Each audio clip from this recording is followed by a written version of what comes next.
Hello guys, I need a sound check and everything check to make sure everything is set up. I had to reset up everything.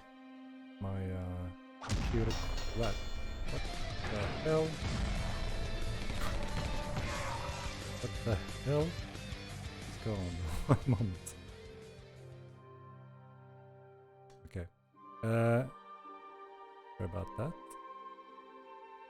Is my mic silent? Yeah, I wonder what kind of sound that was also for a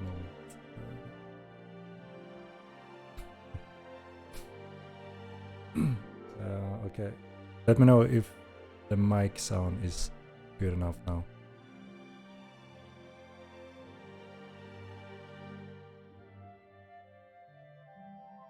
All working well. Sound a bit better. Kill music. Is it loud?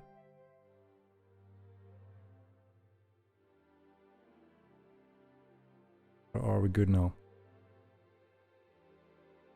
Yeah, I turned the music down a little bit more. Do I need more mic volume? Or are we good now? Yeah, sorry about that. It's amazing how everything happens in the last second. My normal working computer just died on me. When I click the power button, it just make a little quick blink. The fans start for like a half split second and then poof, dead. So quite annoying. I suspect it's the motherboard, and obviously that's the most non-convenient part to replace. So I had to go back to my backup computer. Yeah, that computer setup weren't that old actually. So what the heck?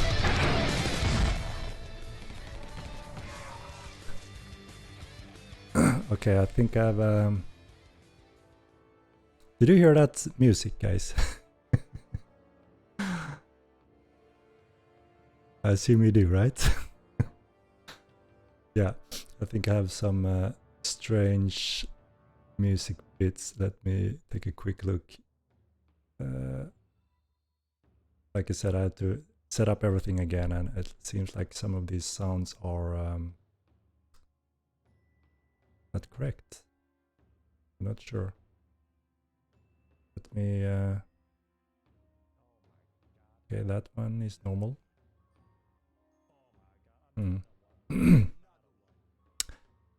Survivor, thank you for the ride and welcome.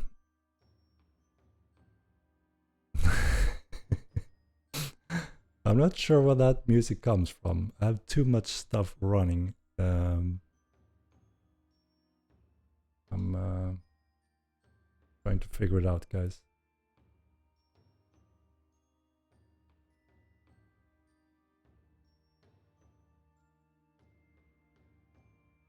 Hopefully I'm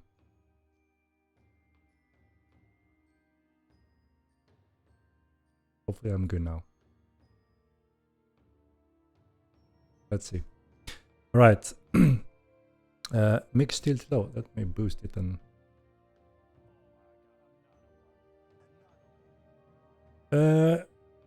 yeah, let me catch up a little bit. Thank for that gift, Mike. Let me boost it.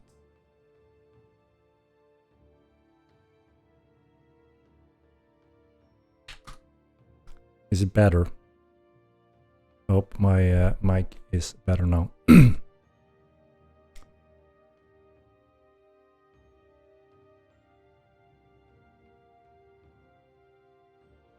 More bans, please. We banned quite a lot of accounts lately. It's our usual work, but lately we run into a batch of specific incidents, and yeah, a lot of accounts have to be removed from the game.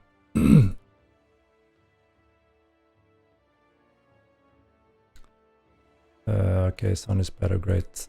Okay, I'm almost.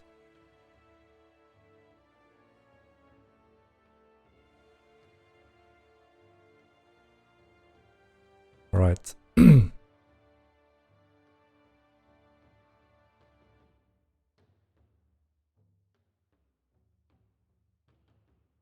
All right. Yeah, it's been chaotic, guys. Sorry about that. It was just finished in time for hitting the stream, and yeah, it's been a long day. All right, I'm back. Let's see. Once we all ban, what game is everyone going to do? No, I mean, obviously, cheaters will be cheaters, right? And those are the ones we focus on, making sure we remove them from the game, and that's what we're doing. And the majority, luckily, is not cheating. The Bagman, thank you for the donation. The bags, Henrik, tell us about the bags. There's not too much to discuss about the bags. I don't know how aware people are in here, but there's been a nasty exploit with bags, which obviously is heavily legal to abuse, making the game very unfair. So we catch them all and remove them all. So yeah, it's a big flush of accounts this month. I'm happy to get cheaters away from the game.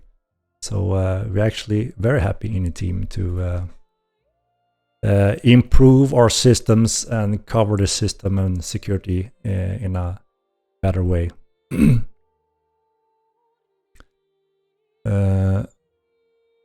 What happened to the 3 strikes policy? It's still the same, right? So it all depends on what it is. If someone is cheating, there's no strike. You know, if someone is cheating, that's quite the difference. If there's unforeseen thing or something new that happens, depending on the severity of that, our staff will handle that following the procedure and the policies we have in place. But obviously, if someone go to the great length of a very obvious devastating cheat, that's when they go permanently.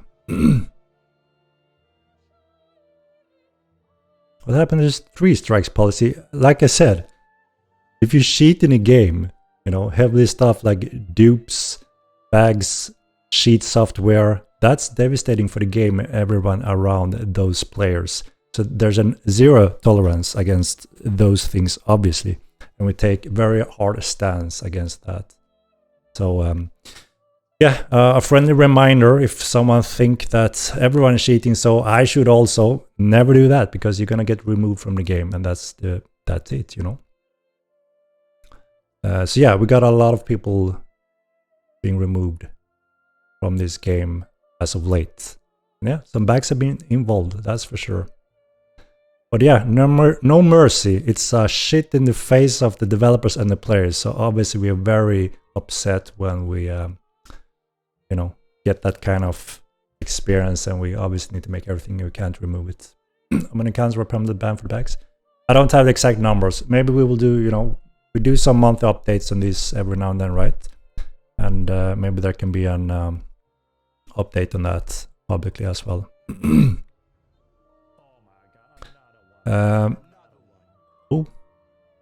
Morwen, thank you for subscription.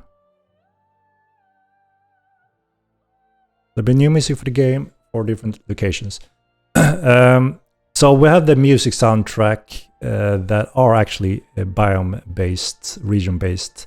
So depending on where you are, you will hear different type of music. We plan to expand it slowly over time.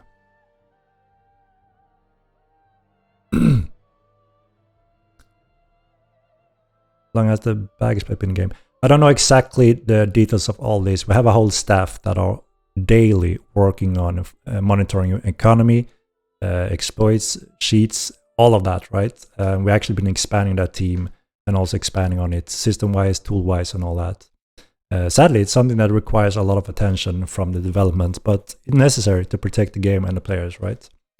The good part is that we have expanded those tools to have insight that goes very far back in time. So the team is working on that, and yeah, you may notice a little influx of action taken in the game. All right.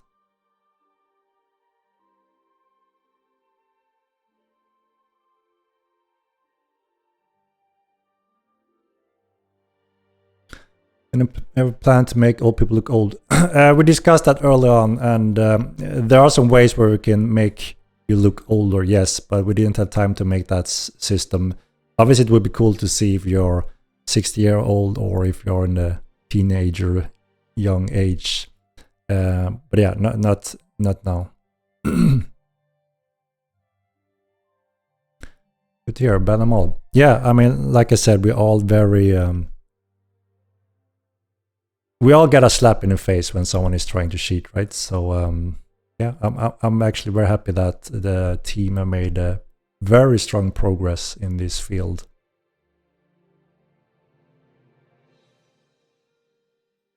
So yeah, we're getting closer and closer to sprint 2. Time is flying as usual. We're actually getting quite close.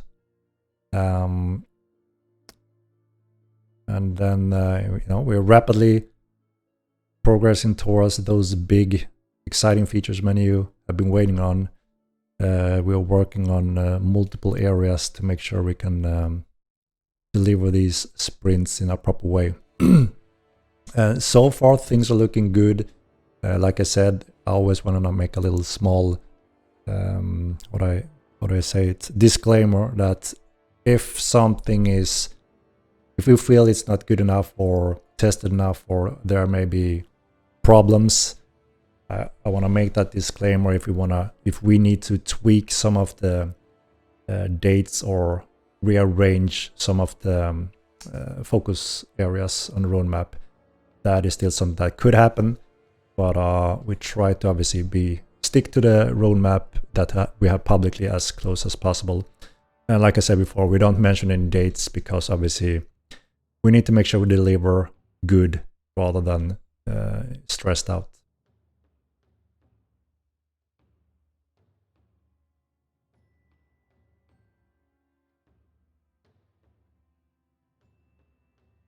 Is that different between 3 days and those that received lately? No, there's no difference. Staff is working on it as we speak. So for the same incident, there will be obviously the same outcome. So you don't have to worry about that. Nobody cares about TC. Are you sure about that? That's been the #1 request since 2 years ago, non-stop. And obviously TC, for obvious reasons, is a long-term commitment and content in the game. So for sure we understand why many want it in the game early on. What's your thoughts about recent Unreal 5.1 dev update? It's actually one very important that we have been waiting for, specifically for our world terrain system. We couldn't convert a few parts that we use for our world system based on 5.0, and we knew that they were actually fixing that part, that critical part in 5.1. But we actually last week said, this could take weeks. There could be many previews, so we were worried that Epic may be releasing that far late. So we were very pleased to see it's already public, and that obviously calms us down when we have important dependencies on some of their updates. So very happy about that part. There's not much else I can comment on when it comes to what includes in that update, because that was the big one that was heavily affecting us. Hello, Yannick.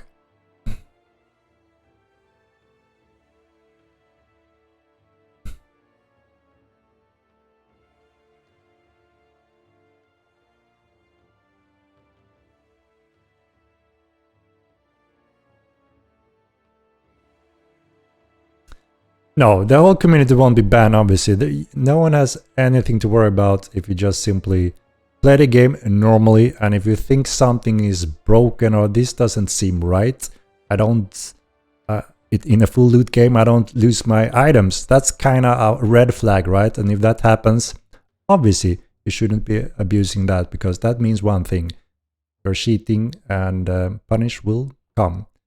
But I know that most of you guys are pretty much aware of this and are playing the game as it meant to, and don't abuse heavy cheating stuff. So I'm not worried, and I'm quite sure that you are not also not worried about accidentally being banned for something like that.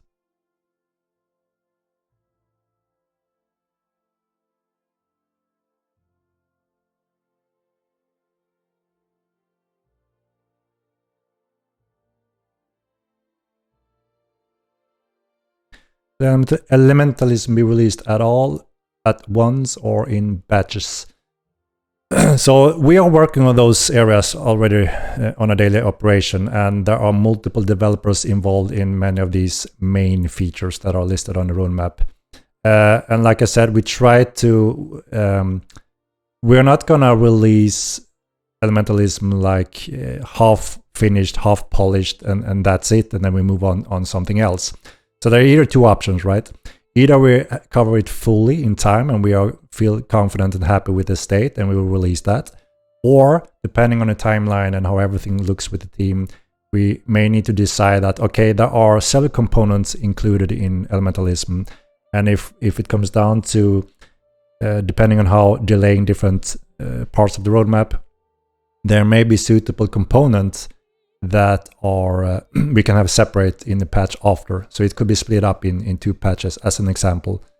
But that doesn't mean that we pause from that feature and won't fully finish it while we are working on it. So I hope that makes sense. So we're looking at two outcomes: either everything in one go, or possible split up in two batches to have it controlled and fully covered, and also fully delivered to the game.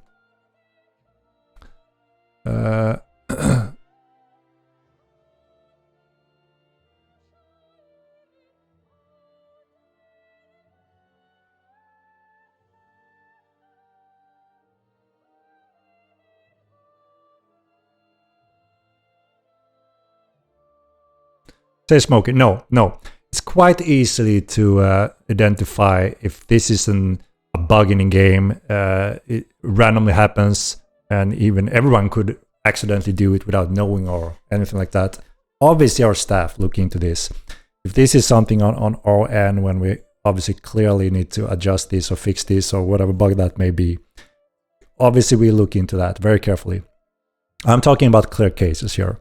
Dupes, cheat softwares, making a specific setup on a bag that allows you not to lose or drop anything, cheating across the world.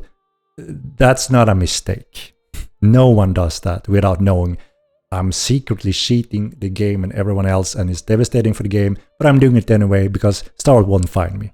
That's the difference, right? And if you don't do that, you have nothing to worry about. And like I said, if there's any ban that happened and you think, I'm lost, I don't know what happened, feel free to contact us, our support, and they will investigate very carefully. And if that's a false ban, then obviously we will take care of that. But I can assure you, just looking over the progression of how this works, it's getting much clearer what's going on, and the staff and the tools are quite sophisticated at this point. So you have nothing to worry about when it comes to that.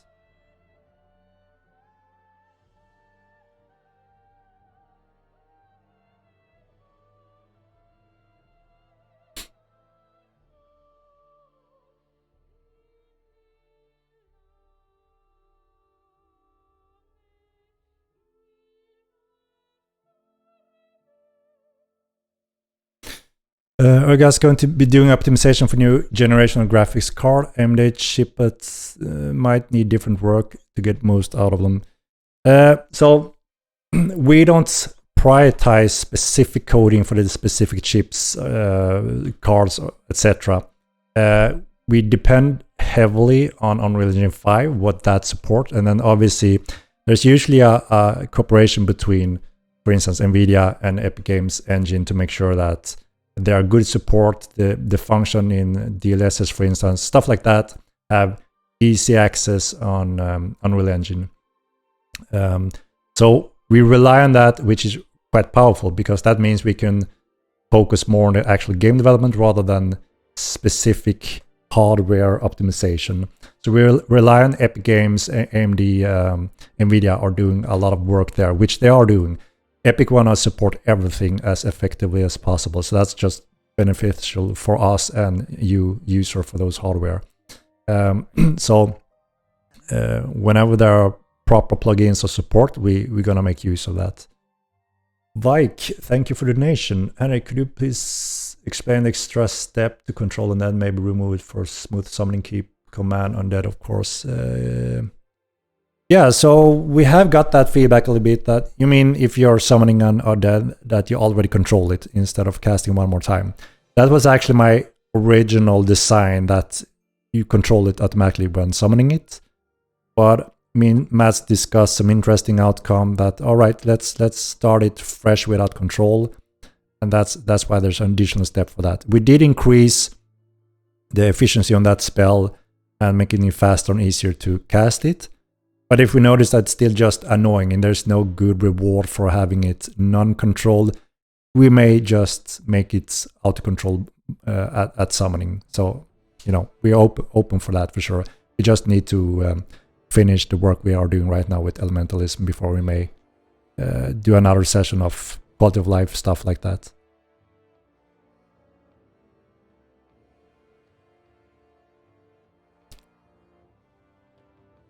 Trying to get a streamer role on Discord, but every moderator I talked to already sent me to another moderator. That doesn't sound good. If you talk to, let's see. I mean, you can talk to either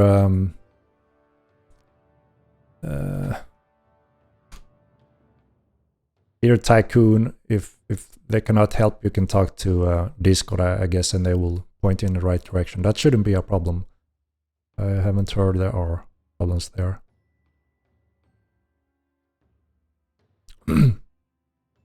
Expect players to play with their hands tied while people continue to exploit. No, that's exactly what I'm saying. We are hitting hard on exploiters, so you can relax, enjoy the game, and you can rely on that the exploiters gets removed from the game. Just what are happening right now as we speak. We are doing a huge flush for certain areas that we have 100% detection and confirmation and data on. And we're doing that flush. It takes some time to go through data back in history and go through, verify all those users. But we're doing it. You can rest assured. It's our #1 enemy. And like I said, a slap in our face. We won't tolerate it. That's it. Period. And if you don't like this, it sounds like someone is offended by being caught. I don't know. I don't know. Everyone should love this. It's very simple.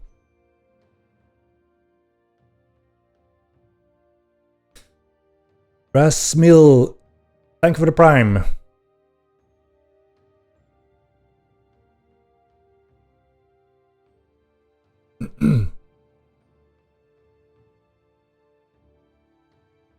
Flush of shaders. Indeed. Indeed.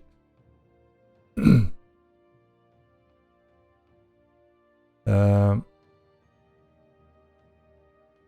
you know that GM Discord is banning people for bad connection? No, because we have an automated system for that. So we have a system now that check a lot of things when it comes to your connection, both for security reasons and cheating reasons. And, you know, if you have an extremely bad wireless connection that have packet loss, drop connection, just go crazy. That can mean very bad gaming experience for everyone around this person. That's when you get a disconnect. No GM is running around disconnecting people. We have a system for this. With that said, we are still collecting a lot of data, tweaking these numbers and systems, where we find a clear pattern when someone is trying to do something not supposed to. And we catch those. And then there are cases where, okay, you know, there's a long distance, there are high relative ping from this location, and we're working around that to make that as safe as possible as well. So we just recently added this system, and again, to protect the game, because there's been shit going on and we are killing that shit from the game. Does that make sense? I'm new in here. What is TC? That is territory control.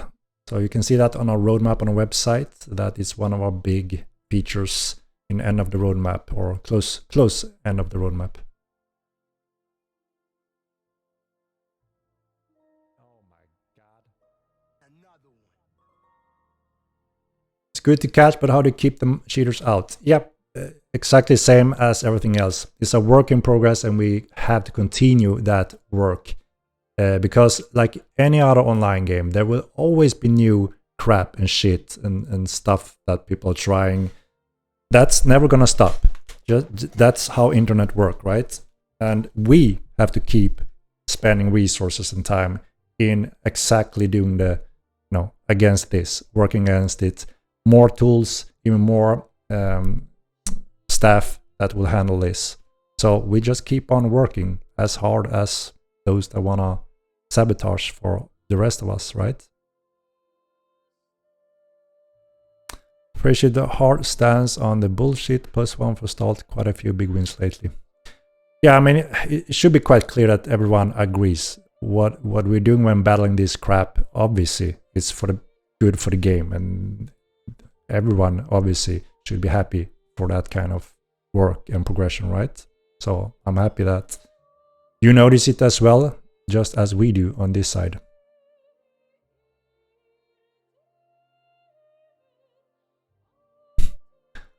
Yeah, of course, we won't stop. This is just, progression in that field, and we will keep working on that.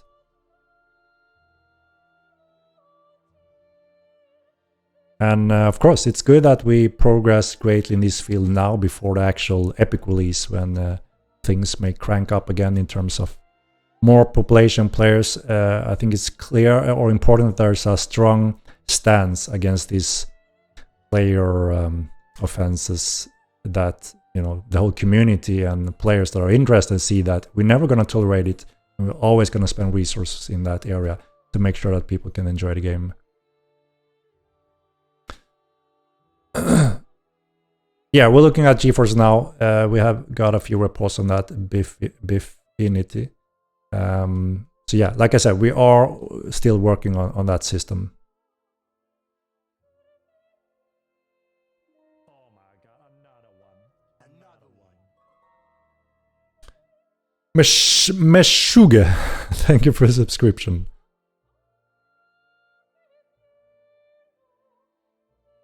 All right, let me. Yes, but the damage is done already. No, that's what I said. We have tools that goes back in time, and it's very time consuming for the staff, but that's what they're doing. If you have done wrong in these areas, you're not safe. We are working on that. If you have not done anything wrong or found anything and alerted staff members, instead of abusing it, you're good. It's very logical and clear. But yeah, we are deleting a lot of stuff from the game right now as we speak. Not only characters and accounts. Alright, enough about that, right? And thank you for your support and understanding, obviously.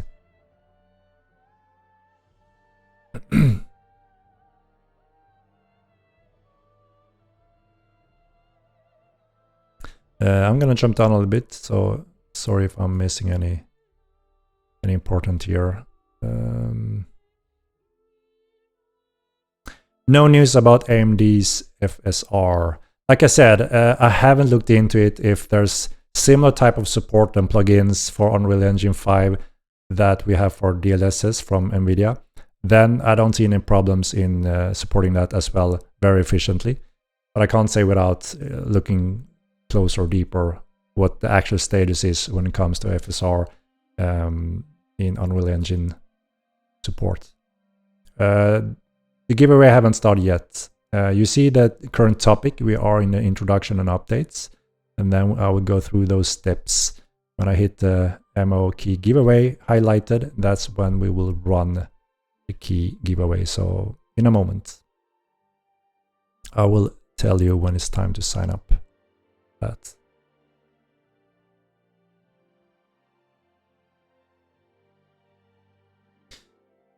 Hello, Kuzo. Will we get a new cape with the new dungeon? Maybe you will, indeed. Maybe you will, indeed.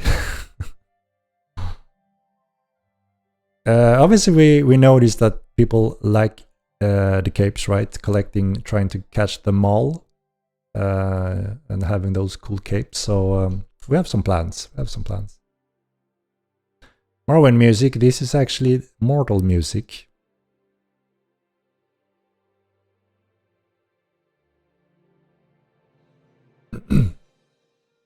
Custom-made Mortal music.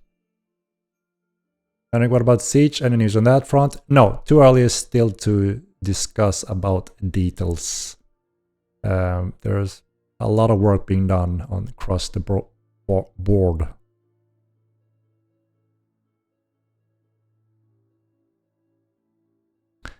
There's a few things more involved with the ping and being disconnected. So we have measured all the ping worldwide, cross-world, and also that's how we do the interpolation and prediction systems based up to the high pings around 300 something in Australia, New Zealand, that are the worst case to our servers. And those latency ping numbers are in the safe zone in this system. But there are some cases where if your client freezes or have poor performance, this adds to the whole part when it comes to this. And this is where we're investigating right now, collecting a lot of data from people that get disconnected even though you have lower ping. And we're going through all of that to try to fine-tune the parts, and also making sure that even though you have a older computer and lag a lot or freeze a lot, that shouldn't add to the disconnection sensitivity, which is the case quite a bit right now. And DLSS 3.0 could be really nice to help CPU bottleneck for this game in some high contrasted areas. So DLSS is for the graphic card, right? So it's actually more if you are GPU bound, you can benefit heavily from DLSS. We are mostly CPU bound, unfortunately, which means it doesn't really matter if your GPU is waiting for the CPU instructions. You will still have those cap limits due to the CPU not having enough time to feed the graphic card, if that makes sense. We are working on this, and we have identified specific locations still where we know we'll do a huge optimization on the CPU to allow the graphic card to work even more. But yeah, if you start playing in higher resolution, it will put quite a lot more load on a graphic card, and this is where DLSS shines quite a lot. So you can, if you're playing on a high resolution and you toggle the DLSS on and off, and you see a great FPS difference, this is when you know there are enough data for the graphic card to be the dependency on the FPS rather than the CPU limiting it. Does this make sense what I'm talking about?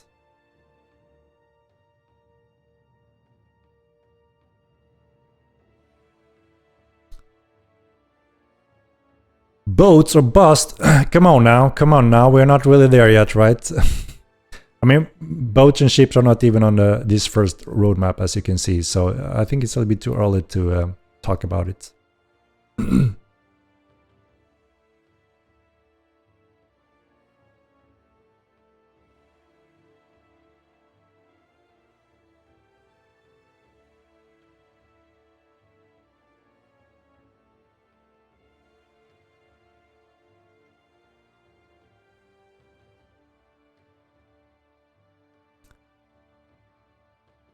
Yeah, Sprint 2. Let me just take a look so I'm not talking wrong here. Yeah, Sprint 2, we have a new dungeon. You are guessing MK, right? That may be a good guess. And we have the new points of interest. A good batch, again, with quite a lot of points of interest, similar to other, but in a new location, obviously. Yes. Boats is coming later, not on this roadmap sprint, as you can see. We're planning the next roadmap sometime after the Epic release, when we deliver all of this. That's when we will slowly start building the next big roadmap. And we will see, depending on priorities, requests from the player base, the most interest from the players, that will determine the order of things.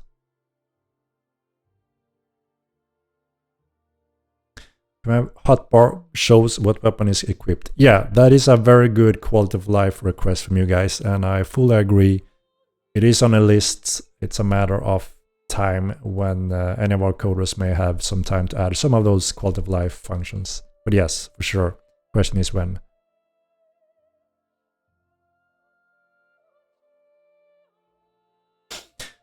Will the band players even get a response email back? Some people would like to appeal their case. Yes, for sure. If you contact our support, they always respond within 24 hours and will give you the response you need.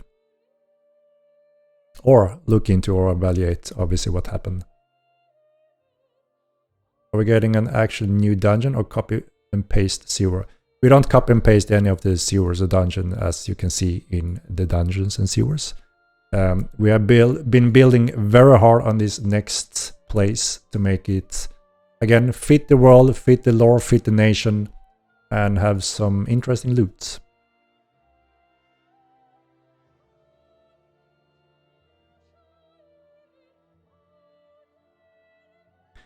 Yeah, actually, we are doing quite a lot of Q&As, which means I could actually proceed to this little baby. And then we can go back to more Q&A. So, yeah, bear with me, guys, with some questions. And I will... we have an upcoming new mount we are working on. And I have to tell you guys, it is one badass mount and it just looks awesome. And obviously, I'm gonna see what you think, if you agree.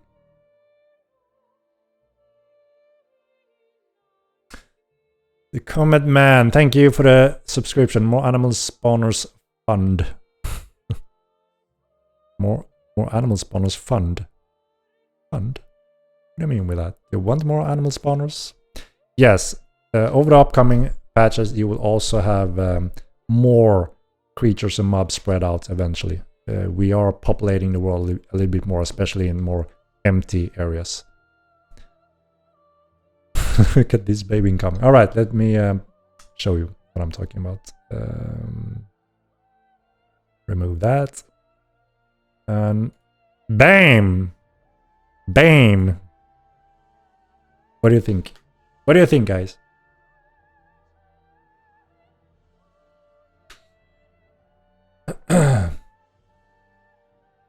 What? Woolly Rhino? What is its purpose? What its purpose?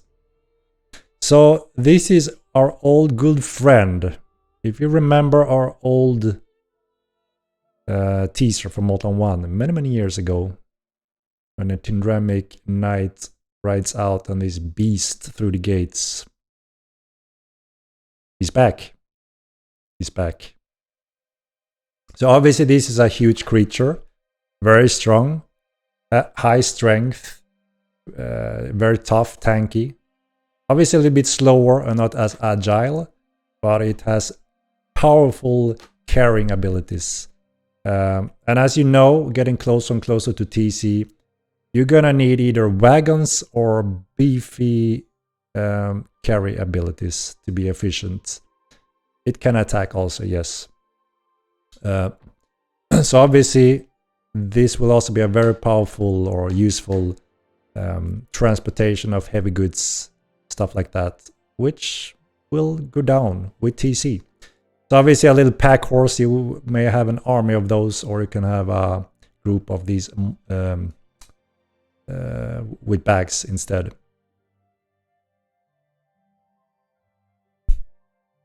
Yes, Saddles and armors are being worked on as well. Horse price just dropped 95%. Well, when it comes to fast transporting players and moving around in the world, horses is still, you know, the way to go, I would say. Obviously, you can travel the world on this beast, but it won't be as quick and agile as a horse. So they are very two opposites when it comes to mounts and ability they bring. It's actually a really strong pets that can fight for you also, this one. But like I said, very strong carry abilities, and since we need quite a bit more time on the wagon system, this is a huge helpful function to have when it comes to transporting heavy goods, which will be more of a thing, obviously, with TC and sieging.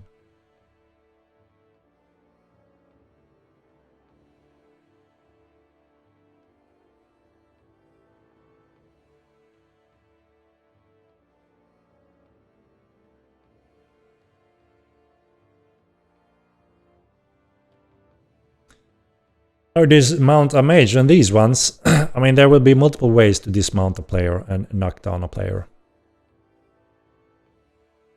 Can you ride it while the molva attack? So this is the interesting evolution of our Beastmaster system. You're gonna be quite surprised what it brings also for mounts.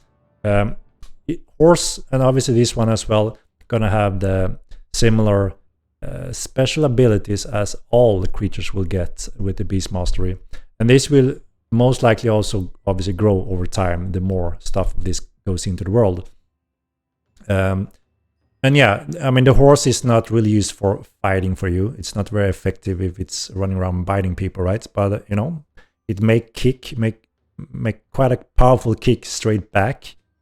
And obviously this beast have a natural, extremely powerful attack. I mean, it's like a rhino, right? Can use just the horns. So that can be quite dangerous. When is Beastmaster coming? So if you take a look on the roadmap, Beastmaster is planned for Sprint 3. So not in this upcoming patch, but the next one after. But Immortal Online feel better than Mortal Online 2? No, you're completely wrong. There's not a single soul out there that prefer anything anymore in Mortal 1. There's a lot of nostalgia from what, 12 years ago when it was the first of the first and there's nothing to compare with. But if you invite a new player today, they will wonder, are you kidding me? I can't even run around without flying and warping, and I can't even fight, and the prediction abuse is just the meta. It doesn't work today. You know, it's out of date, and it had its prime when there were nothing else. Obviously, Mortal Online 2 is surpassing it in every single category, including having that kind of movement polish and you know, something that new players actually expect from a game today. So yeah, was prediction abuse. That's how you play in Mortal 1. So there was a base MS in around 800. So if you were in Australia, you had 300 MS, and you added 800 MS, and you can understand you are what, 1000 something MS, which means you can't really rely on anything in real-time melee combat. And that's also what happened. Australian players couldn't fight at all, and Americans used a lot of magic and played melee in a certain way to learn how to pretty much fight with this system. So very strange and odd, and everyone that were there from the beginning learned and adapted around that, but any new players would just wonder, what the hell am I looking at? They didn't understand it, and it was, you know, out of date tech and system pretty much. Today the only latency we have is actually the distance, and we have a prediction system and ping normalization system which pushes them much closer worldwide. So it's a day and night difference.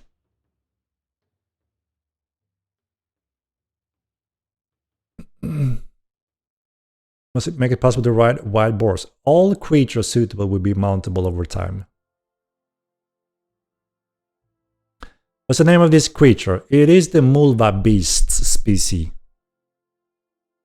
Indeed. And obviously we're going back to the proper design from the golden days of our design.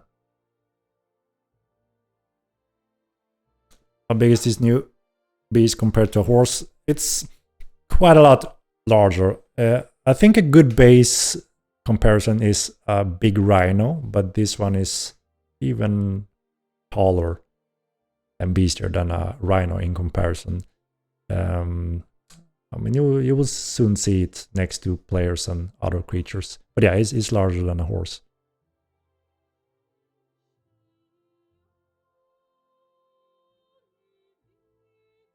Maybe too OP. This beast, you mean?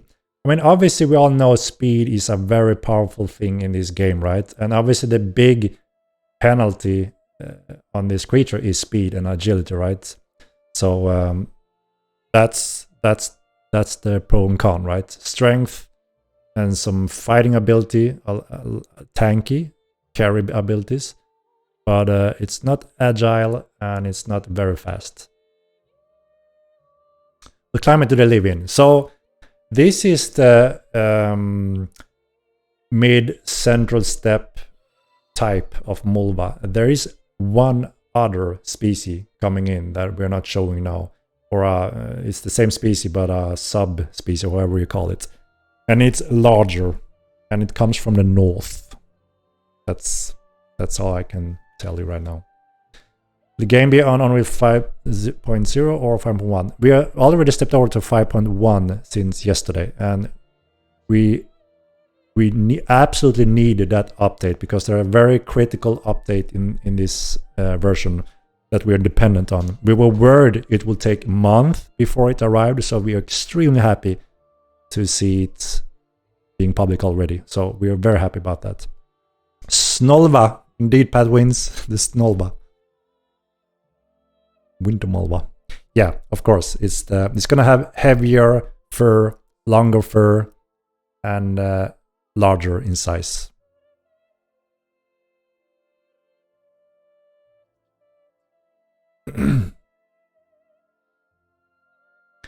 Animal molva riding limitations, any molva equipment? Yes, for sure.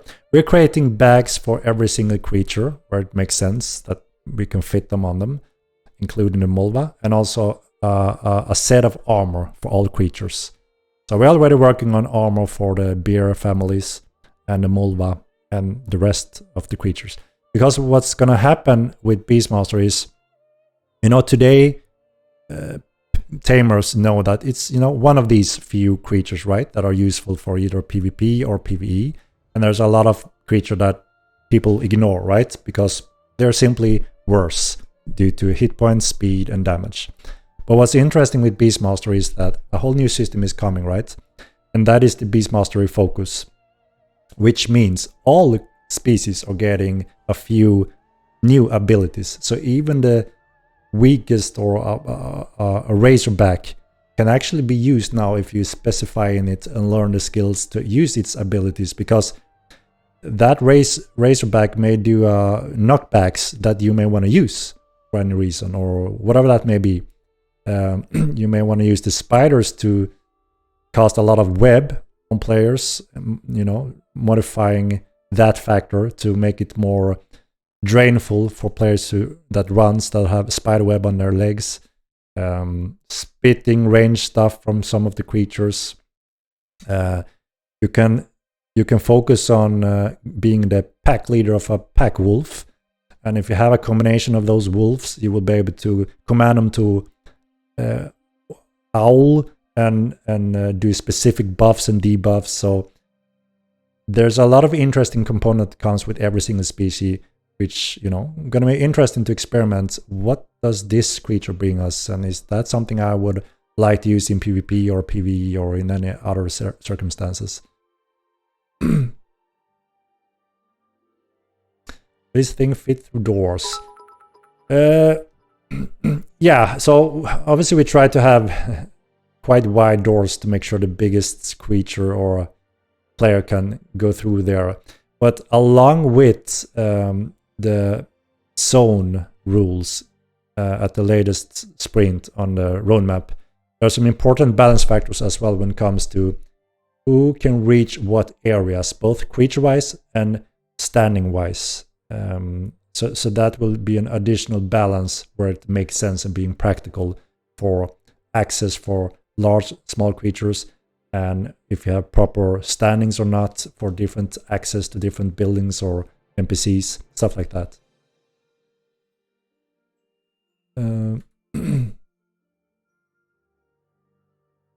With two black going to be buffed, like element and artifact does 20-25 horses, makes no sense.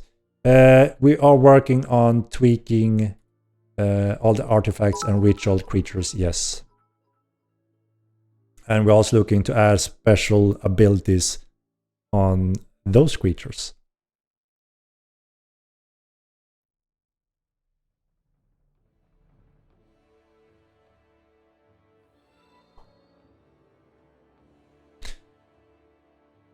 How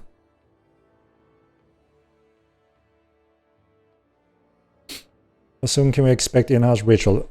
I need an update from our guys when it comes to that.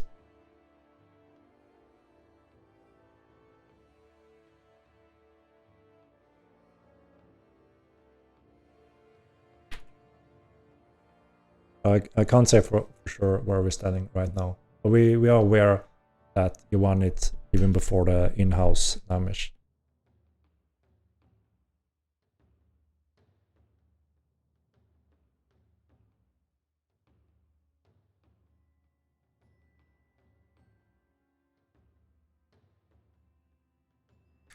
The ritualist be able to summon a molva beast and also have a combat pet. You will be able to have a mount with a pet, yes. You say an ADA on that mount?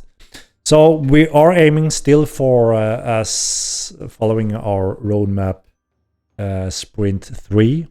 But as I mentioned, I always want to point that out also, that we don't want to release something that simply isn't right or good enough for whatever reason.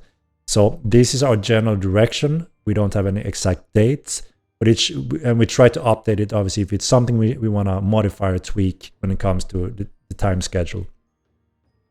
So hopefully still on track for sprint 3 if we don't need to change anything when it comes to polishing those steps. Rather than, you know, delaying a whole sprint, we could actually modify some individual from one sprint to another. That makes sense.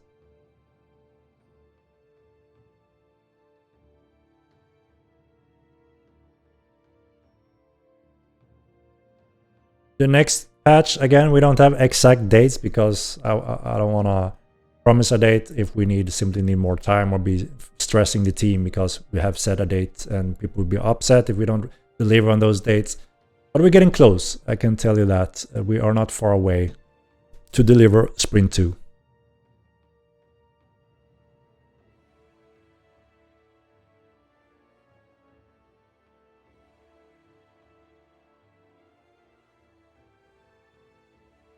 Can attack with you riding it. So, like I mentioned before, with Beastmaster, we're getting a whole new feature set with creatures. So yes, you will be able to do certain pet commands, including the mount you are on. That's going to happen for the horses as well. You're going to be able to do the John Wick smack on the horse.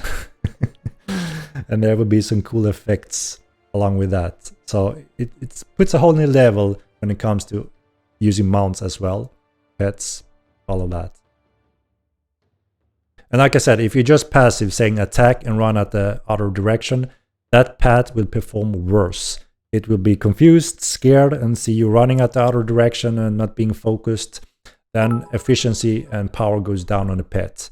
So this is the balance factor we're working on now to make it fun, player skillful, and also balanced in terms of if you are successfully doing this correctly, you will be rewarded more using an effective pet. If you do it poorly or being, countered by the enemies, you and your pet will perform worse.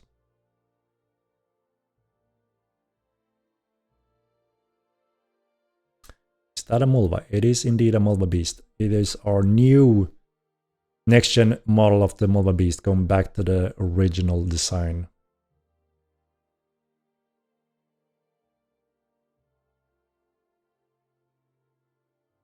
Will there ever be dismount animation like falling and rolling instead of landing on our feet? Yes.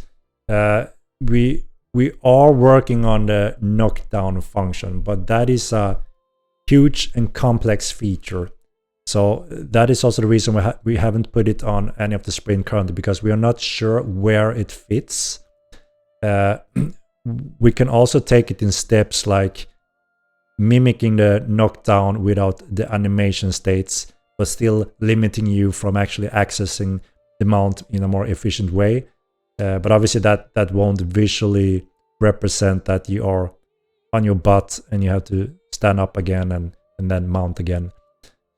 So we are working on that, and it's not a, even though it sounds simple, right?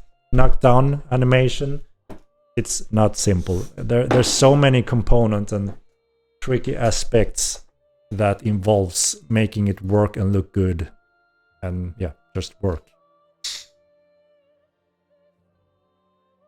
Knockdown is a huge part of balance. Yes, we are fully aware, and that is why we're trying to prioritize it highly. Like I said, it could be that we can have knockdown without animation. Do you see what I mean? Like you are locked state. Obviously, it's not as pleasant because you may wonder, why the hell am I locked state here? But you're actually fumbling around on your butt. That is, you know, a very quick, easy first step, and then trying to represent that with a proper animation.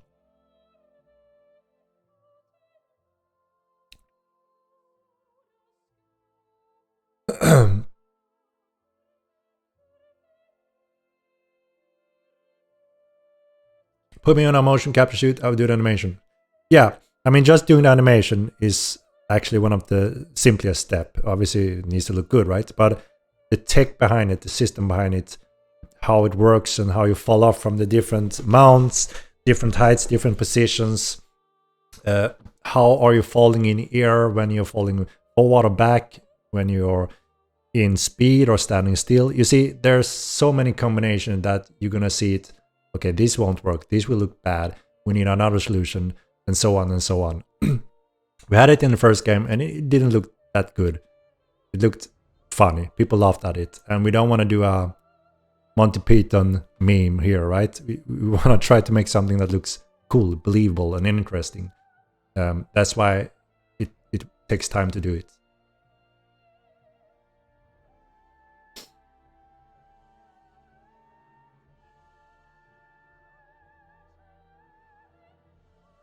I mean, we have mocap suits. We have been using that for quite a bit of things. But yeah, it's not there where the challenge is when it comes to the knockdown.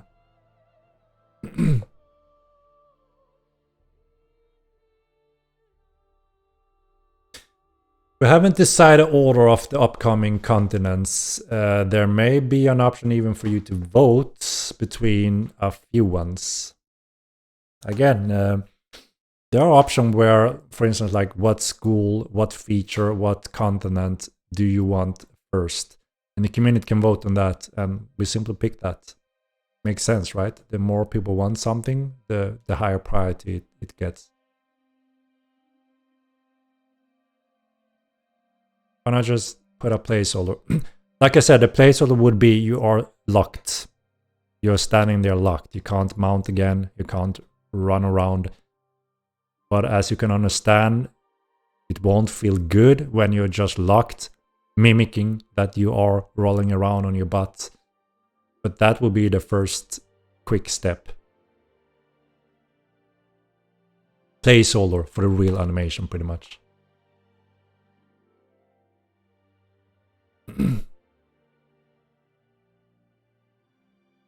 How will we get to new continents? There's a few ways. Gibraltar, for instance, up in the north, that is the home of northeast. It's the home of erasers, for instance. That is connected.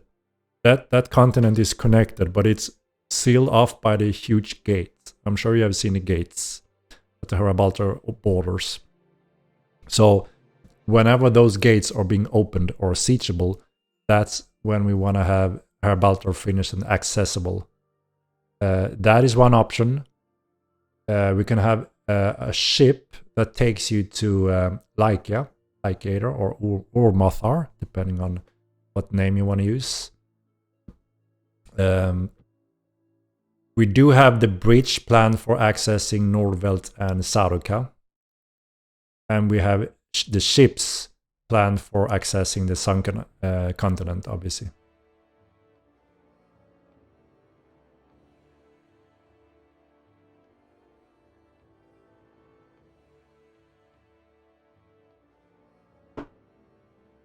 If everyone's saying they want dual building, we will have it next.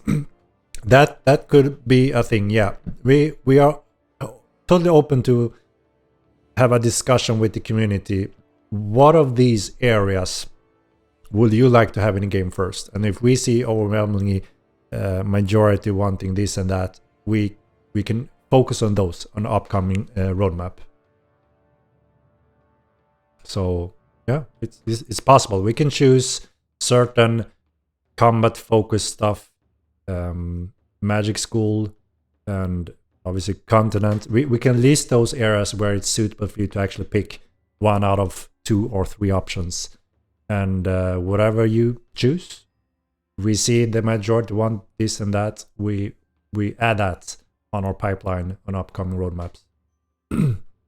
We want TC. We know. That's why we have it on this roadmap, right? It is on the roadmap. But like I said, that patch only starts TC, right? I'm quite sure you will have more requests and suggestions that we want this and that also. We want to expand more on TC, or we want more sieging function like this and that. And then, of course, we can decide if we want some of that on upcoming roadmap also. Obviously, this it's also the fun part with Modline. There's always something on the horizon, and it keeps expanding and evolving and getting bigger and better. So there will be something for everyone eventually, right? So we try to capture the areas that hits a lot of the basic when it comes to both PvE, exploration, PvP, construction, magic. Those are big pillars of the game, RP elements and so on. And then of course we are happy to hear you. What in the RP elements are interesting? What in the PvE elements are interested? What in the PvP are you interested in? And then we can try to prioritize some of those areas for each category.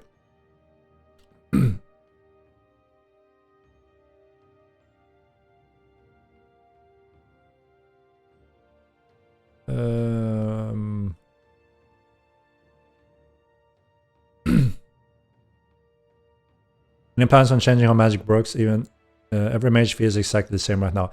Demus, the good news are now when the elementalism is getting more and more fleshed out in terms of how things will be experienced, or I would say, a lot from the team is feeling that, wow, this is actually what I would like to have or be missing when it comes to playing a mage in Mortal Online. And when we're listening to a lot of new players showing up, we can notice that they are looking for something a little bit different from what we currently have mostly of.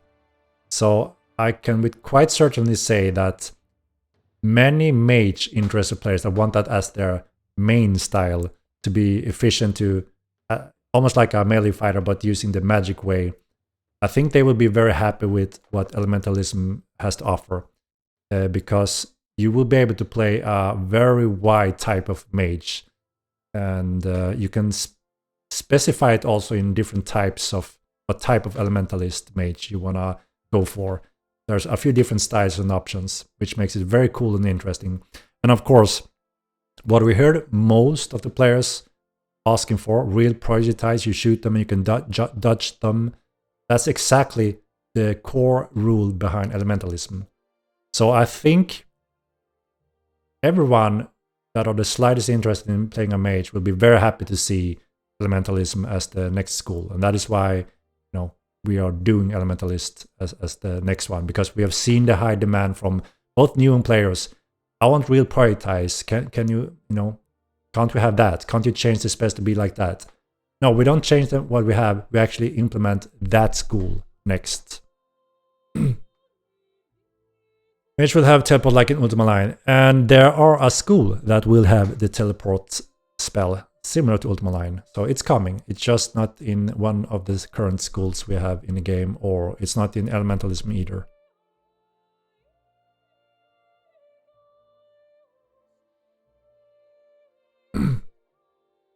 Will Elementalists have wall spells like Stone Wall, Ice Wall, Fire Wall, etc.? Yes, but not exactly like that. So one of the Elementalist categories, we will cover this more in details a little bit later in our stream. But you will be able to choose a category that handles wall of or a sphere effect, something like that, in different elements. That, yes, works pretty much like those walls in different ways. So you can walk through some of them but take damage. Some of them physically block you. Stuff like that, yes. And I would say that the base group is a projectile base with Elementalism, which is exactly what 90% of our player base asking to be a mage. That is what that is. And you will see what I mean. We'll try to cover that in the upcoming stream and showcase some of it, and you will see more in detail what I mean.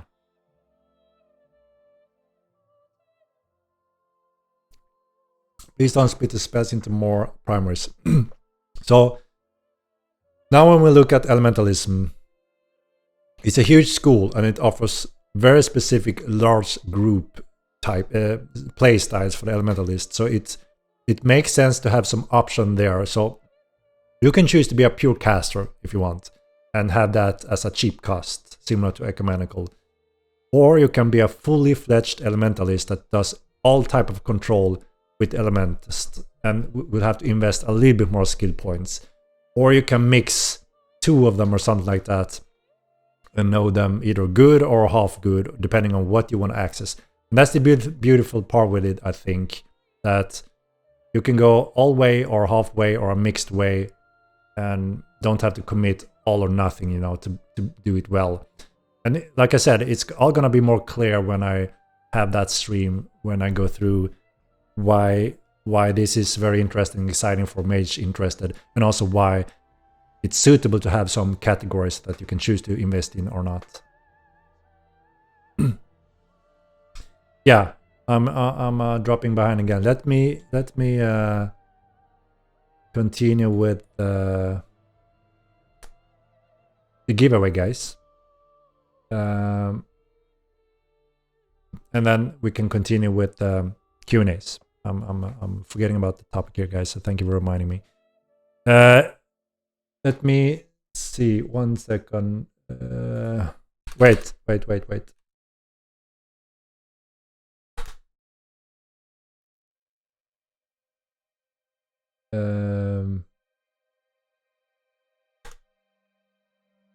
All right, now exclamation mark MO2, and it should be or wait.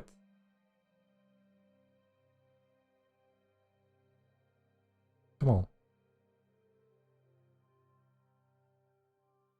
Okay, now, yeah, it's working. But it's strange. It's like doesn't add one at a time. It adds a bunch at a time, which confused me. But let's see. I think it's working.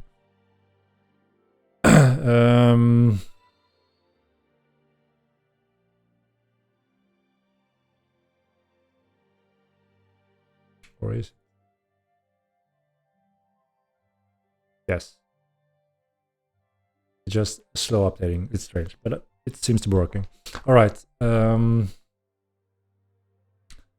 So where were we?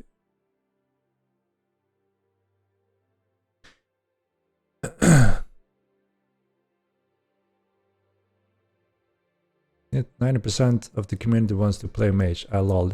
Crancona, quick jumping the hearing skills 0, right? But yeah, I see 2 OP for scrubs responded already. I said mages. You need to listen, Crancona. You need to listen. Use your ears before you speak. The mages. the keyword. With this new mount, we'll be able to utilize rituals to raise it. Yes.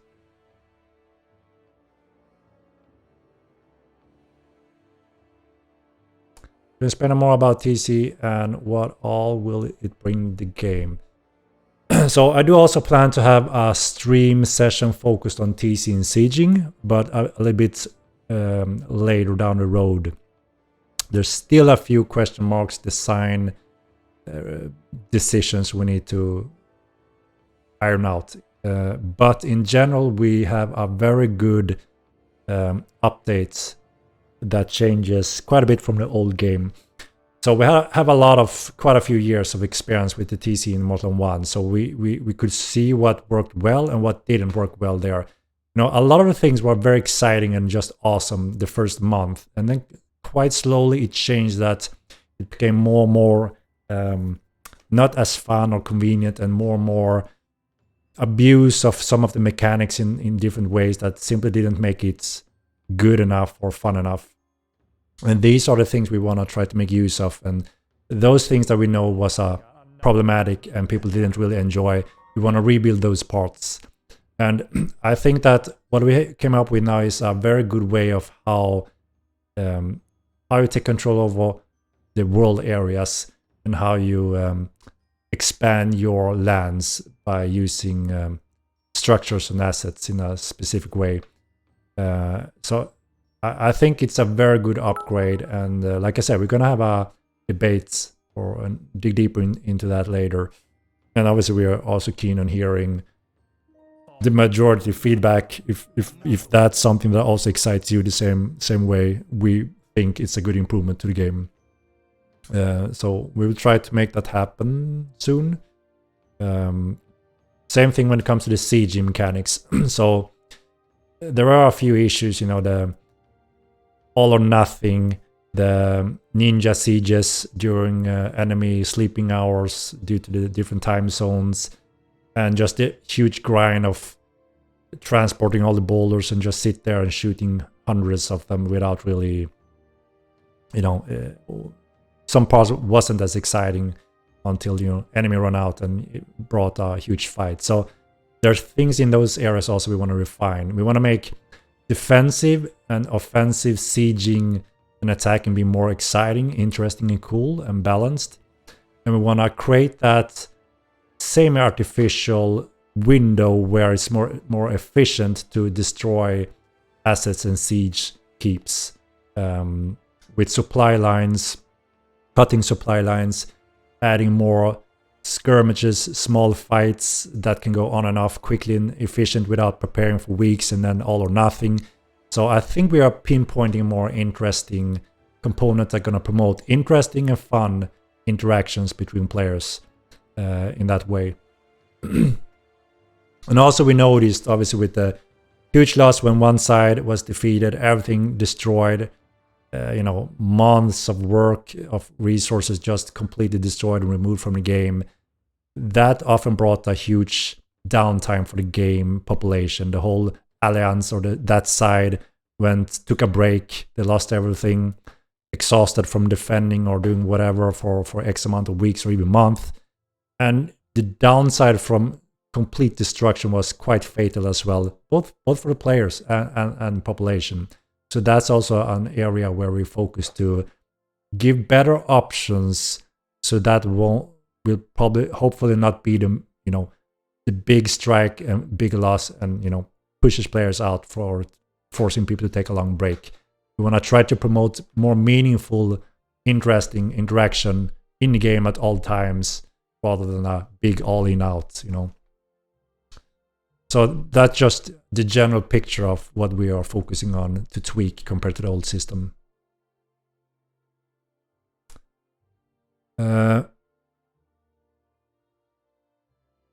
Are you going to make it expensive, as mentioned before, to take down an individual house? So yeah, we want to make sure that we promote building, constructing, building cities, interacting with players. We want to promote that as much as possible. And also those that are not, they don't want to participate in conflicts or guild wars, etc. Those should be able to construct their villages, cities, houses without being a main target, because you just kill the houses for fun, you know, or making a profit. That will not be the focus. So it will always be a high commitment to destroy someone's assets. It will always be possible, but it will always be a high commitment. And so the value in return for doing this should be worth it for specific circumstances, you know, real guild wars. I hate these enemies. I want to move them away from this area of the map, or whatever that reason may be. So we're trying to find that balance where, as a random non-player, without any interference and you're not stealing lands from them, you shouldn't worry too much that someone just ninja sieges during the night. If you do live, however, in nearby a conflicted area where someone is owning the ground and want to expand and you are living there, this is the interesting part. This is where they can actually benefit from having you living there, and you apply your alliances towards this owner. And say, yeah, okay, protect me and make it safe for me, or give me some trade value, or whatever that may be. It's up to you. And I will show my alliances towards you and allow you to expand and use my land as well. That's the interesting part, where we promote actually you can benefit from your neighbors rather than just destroy them or fight them. So I think there's some really interesting component that gonna benefit everyone in certain ways here. And then, of course, if there's two sides, on one side, we will protect you and we will pay you more if you show alliance towards us instead of that bastard over there. Okay, I'm gonna change it to you guys. I like you better. Obviously, then he also taps a little bit into that conflicts, right? But they can still do it if they, depending on the trades between the two sides. So I think there's some interesting components that will be a much more interesting direction for the TC rather than compared to the old system.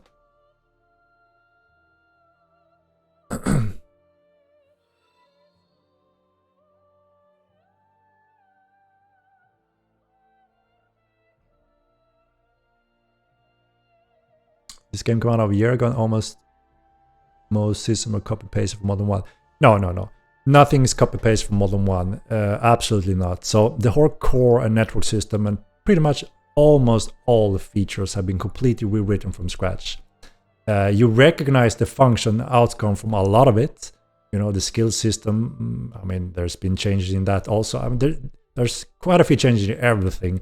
For instance, the combat system is completely rewritten from scratch, much improved. It's all incorporated in the network system.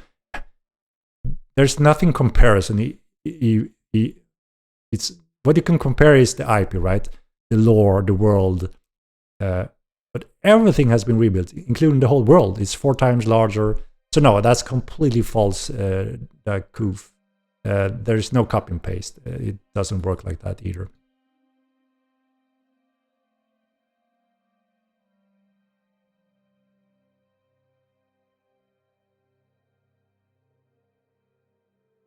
But yeah, of course, like, you know, if you don't know how it works and haven't been updated, then how would anyone know other than seeing it's quite a different game, right? Will there ever be invisible spells? Yes.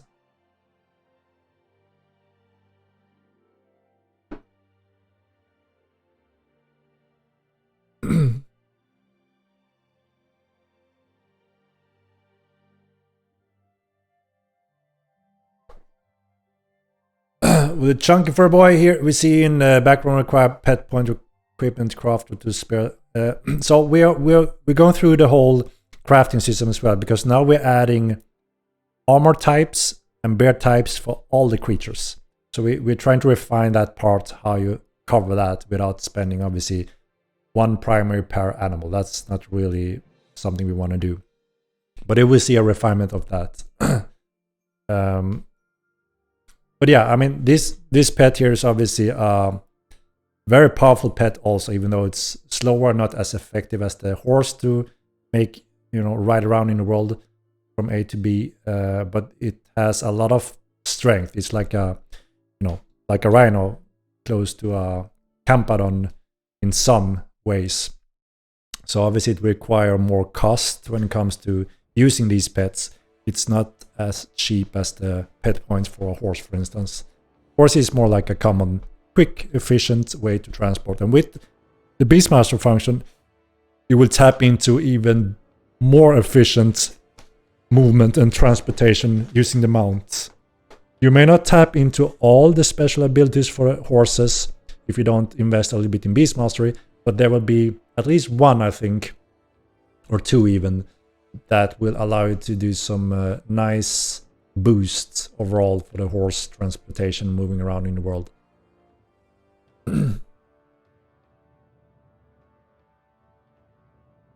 Will it eat more? Yes. It's a big boy. Big boy.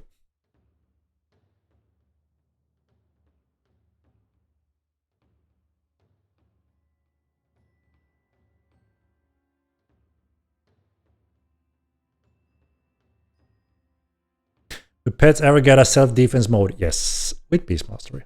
Boom. Boom. It's already done.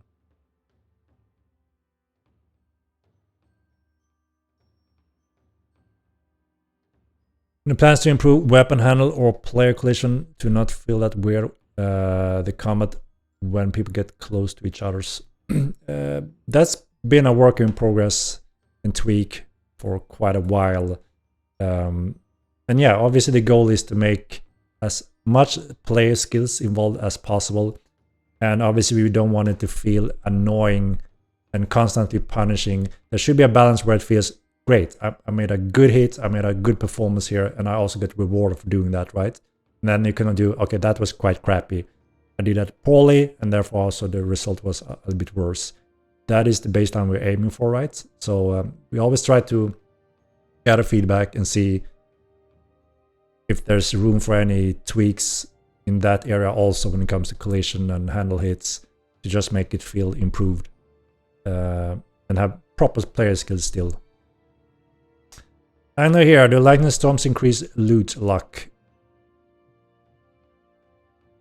For fishing, you mean? No, I don't think so. Give us more Unreal 5 sneak peeks. Pumped for all the stuff coming. Let's go. Club is Joe, yo. I'm very stoked for that also. We're actually making a specific transition as we speak. Taking a specific step, locking content in Unreal Engine 4 right now, and going heavy in Unreal 5 across the team now, everyone. So we're getting closer to be able to showcase for sure a lot more in Unreal Engine 5, but we need a little bit more time. We're ligators.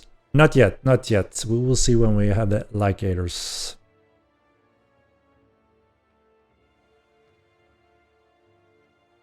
We're planning to option to display pet health on HUD other than horses. Yes, Mackin, we already done it. So again, there's a lot of work and polish quality of life coming along with Beast Mastery. Every single pet you have now under control will be automated put on your HUD. And if you have 3 pets or more, they will be listed. So there will be a group of your pets. You have full control. You will even see a little head of the creature next to the name. And there will be a new bar. You will see the hit point. You will see a new bar called focus. And you will have the stamina bar. Only mounts uses the stamina bar still. But eventually all pets gonna be mountable. So they will also get the stamina bar eventually. So yeah, a lot of improvement obviously to make sure you can utilize and see what's going on with your pets and mounts.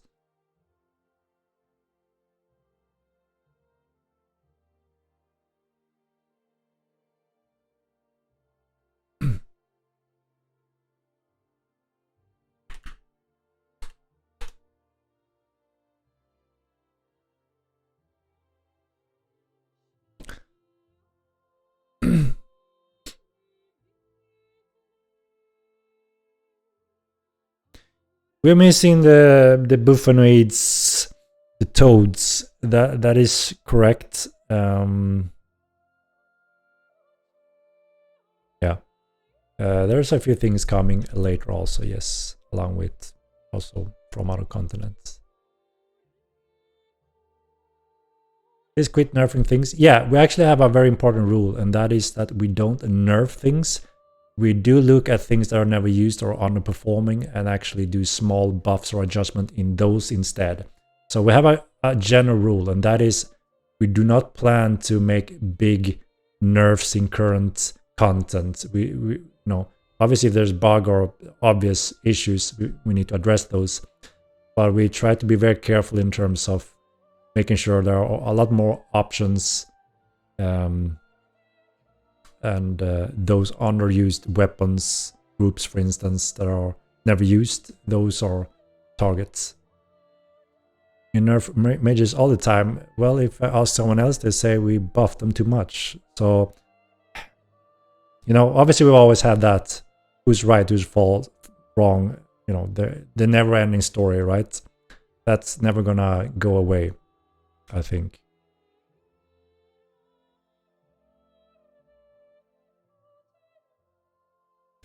I mean, Spiritism, when it comes, for instance, the Flux, that was more of a bug rather than a nerf. We did buff some of the spells along with that. We fully understand when it comes to the different resource value in those changes and fixes. And also some of the values that wasn't meant to be that way. We do see that there are good room for additional content, maybe additional spells to give a little bit more value and content in some of those areas. So, there are for sure room for us to revisit some of that, to expand a little bit more.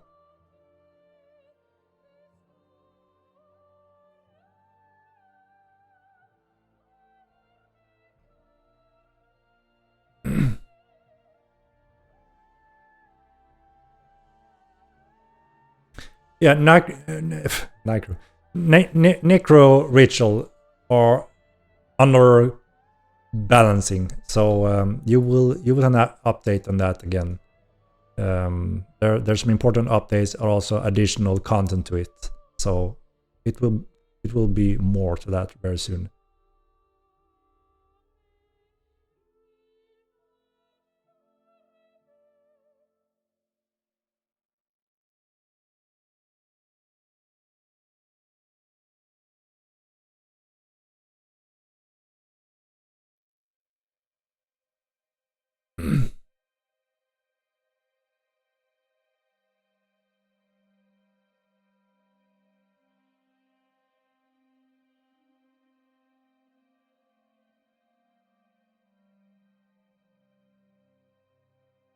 All right, shall we pull the giveaway? Let's give it a moment. If you just tune in, exclamation mark M2, and I'm gonna roll it in a moment.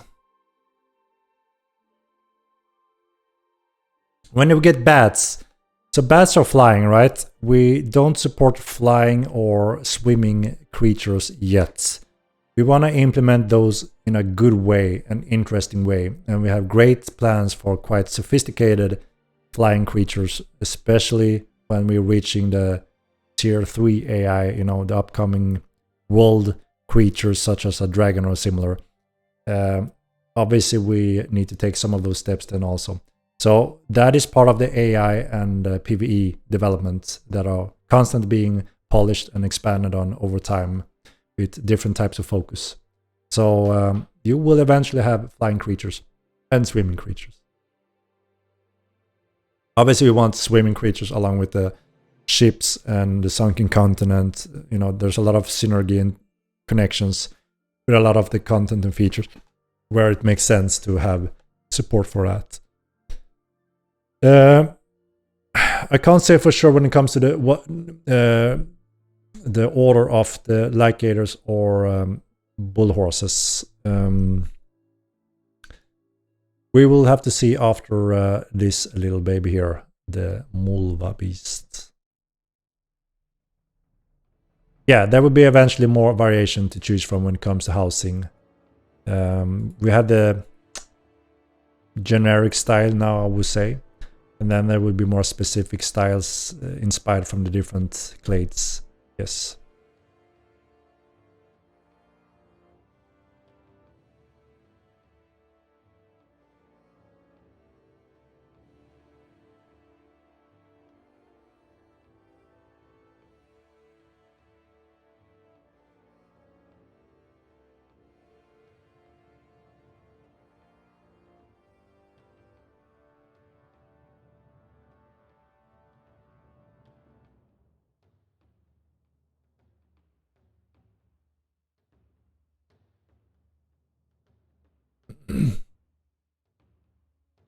What is him down today, Henrik? I hope everything is okay. Squish Allen, thank you very much for for that care. I am a little tired today. It's been a few stressful days, a lot of important discussions and things that have taken a lot of energy. And middle of everything, my computer crashed, and that is hell because everything I have working with set up, boom, gone. So I spent some time to set things up again on this backup computer so I can at least continue going. So yeah, I'm pretty good actually, but like I said, a little tired. You know, things goes up and down in terms of energy level, and there's a certain amount of stress throughout the week. And that's one of the downside, I think, for being the CEO of a project with this complexity. Obviously, things always lead to me eventually. How things goes. I'm main responsible for everything, right? Not only the game development, but the whole company, instructor, share owners, everything. So obviously, it's a lot of things on my plate. So sometimes things get a lot, and yeah, I simply need to recharge and be back on it again. You know what I mean. You know what I mean. Cover Grinds, thank you for the prime. Appreciate it. Yeah, no, I'm not complaining or saying that something is bad or that, you know, I'm drained. It's just simply how it is, right? It goes a little bit up and down every now and then. Sometimes you're tired. A lot of stress does that. So I'm good, thank you. I'm good. I'm happy that you care.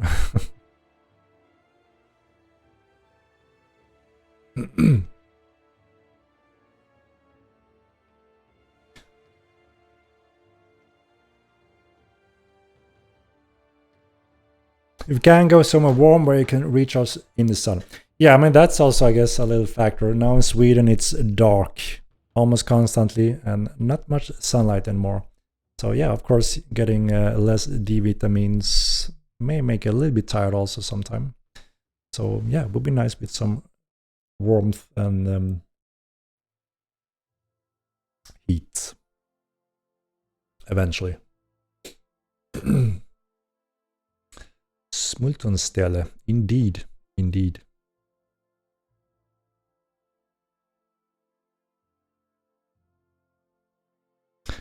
I'm not sure when we will work more on the water combat. I'm sure there are room for tweaks and improvements, but not right now. We are very focused on specific areas we need to take care of first.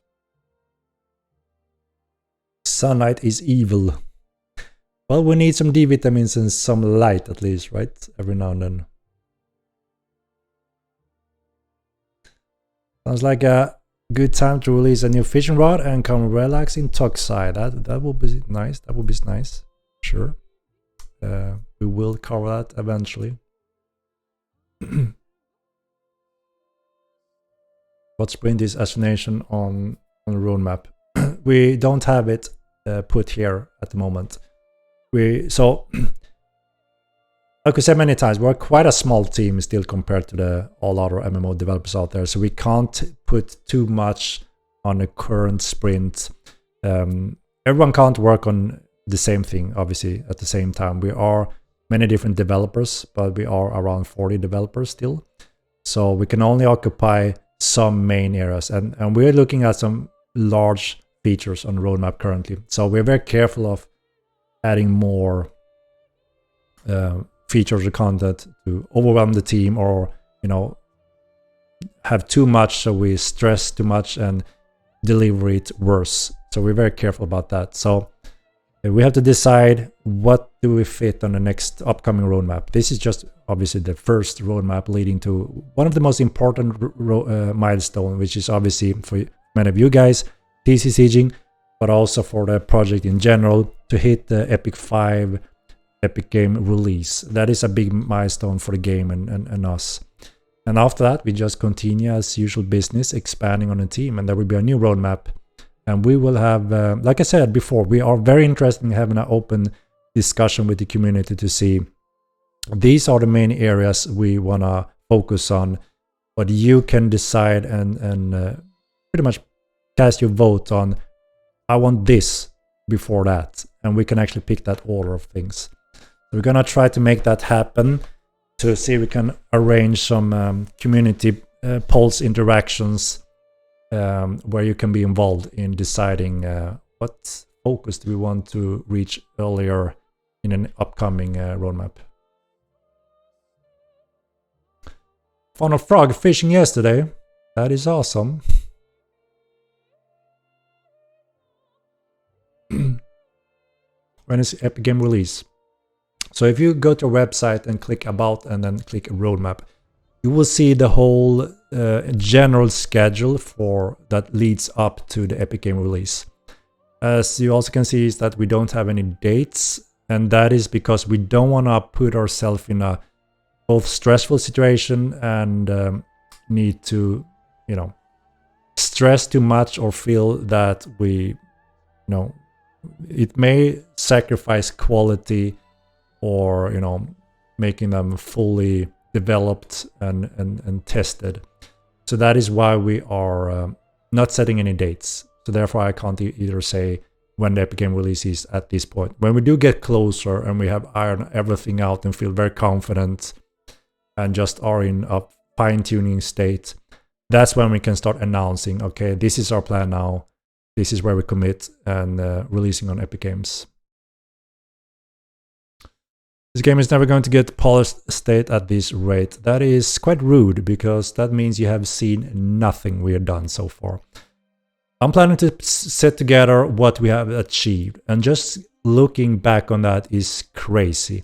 We put the giants to shame, and I don't say that in an insulting way. I just say that I am super proud of my team and what we accomplished. We have done what many calls the impossible. What everyone told us is it can't be done. You can't do it like that. Don't do it. We show that we have done it. It is possible. Yes, we are not done. We have not reached the milestone yet. But what we have accomplished and what we have today is very impressive, I think. And I'm very proud of what the team managed to do. And not only that, the time frame. Every delivery we did throughout the Combat Beta have been 100 times faster than any big company delivering expansion after expansion. And it was almost like an expansion every time. So saying that means you have zero insight or knowledge about this. And that's fine. I don't blame anyone for not having that insight, because we should, right? I'm just saying it from the game development point of view, and from other developers that see this. It's very impressive. And even though we have had a lot of struggle and we had problems, absolutely, I'm not denying any of our difficulties or challenges or mistakes or failure throughout the different steps. There have been something of all of these categories have been past the journey. But still, with that said, I'm saying that we reached a point that is in a very good state today. We have removed hundreds of bugs. Stability, performance have been, gone up extremely. And now all I can say is that I hope that each patch will speak for themselves. And I think the last patches so far have been doing exactly that. That's what I heard, at least from so many of you guys reaching out. It's awesome to hear that from you. Many of you guys reach out, send PMs, send emails, even voice records. And I really appreciate it, because it shows what I'm trying to let the game say for itself rather than me saying it, right? So yeah, I just wanted to say that. Thank you, guys.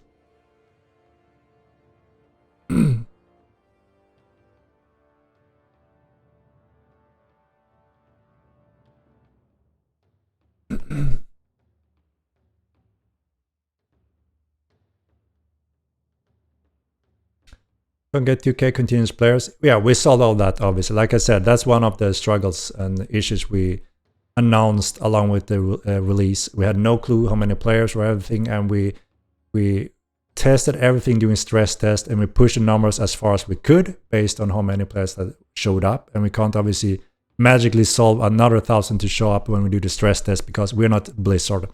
But we got a impressive amount of players, and we managed to make sure that we covered those amounts, and then we couldn't push further. So we weren't sure how much more capacity we had until we broke new numbers, which obviously happened at release. And that's when obviously we had to hire more code developers, network developers, and just day and night sit and solve it. So since then, we have optimized and improved our server capacity tenfolds, a huge difference in so many ways. And the last large-scale combat test pretty much spoke for itself. And I mean, you guys tell me, what do you think about those big battles without any single latency issue, no server struggle whatsoever, and we crushed the numbers on the screen? That's impressive. So it's clear the guys have made huge progression there, and that speaks for itself. And that will also obviously hopefully show when we push the numbers greater moving forward as well. Oh my god. What's up, Joe? Thank you for the donation. Hi, Henrik. Taking out exploiting, fixing large battle lag, and furthering render distance has been massive for the game. Keep it up, man. Great work. Thank you very much. Yeah, exactly. That's what I mean. That it doesn't matter what I say here, right? You know, I'm just trying to report an update, but what's important is what you experience in the game, right? How do you experience the patches? That's what matters, right? And just like you said here, Slappy's Joe, when so many of you guys reach out to say that, that's obviously a strong indication of the team is delivering good stuff, right? And the players are seeing finally good result of those main challenges and issues that we have worked on a very long time. And I fully understand if people were skeptical, are we ever gonna solve them? Finally, yes, and you confirmed it. That's what it's all about. Great work, team. Slow and steady. Thank you. Yeah, I mean, we're not that slow. I have to say that. But yeah, it's important that we do it right rather than, you know, too stressed out. Okay, if you just tune in, exclamation mark MA2. I will roll it in just a few seconds.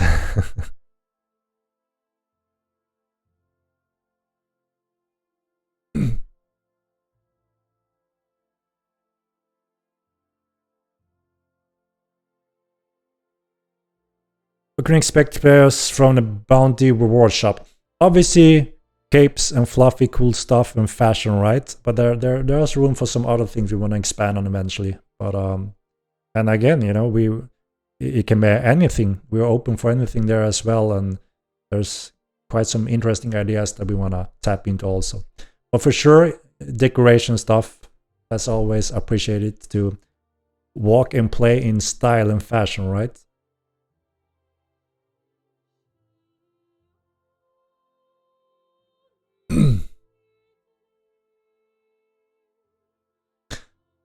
I haven't heard from customer support on my ticket for 3 days. Do I need to keep waiting? 3 days sounds overdue. So I would suggest you to reach out to Robmo or Discord to make sure if there's, you know, an issue or something was dropped in that. There should never be a unresponded ticket anywhere. There's a timeline for that. And if that needs to be brought to another one's attention, that should be done. So I'm very keen on making sure that that's not the case. Quite often when I hear that, there have actually been a response, but it's not really been a good response for them, and they want something more. That's actually quite common, so I don't say that this is the case, but yeah, try to reach out to those if you lack a response. Vike, thank you for the donation. Love the game, Henrik. Playing since beta, hard times, I understand, but big work you have done. Skeleton summoning someday for Necromancer. We will see, we will see. Like I said, we see now when we flesh out Elementalism that it's huge compared to the other schools. So I won't say that it's not impossible that we revisit a little bit to give a little bit more juice to spiritism and maybe necro in some ways also.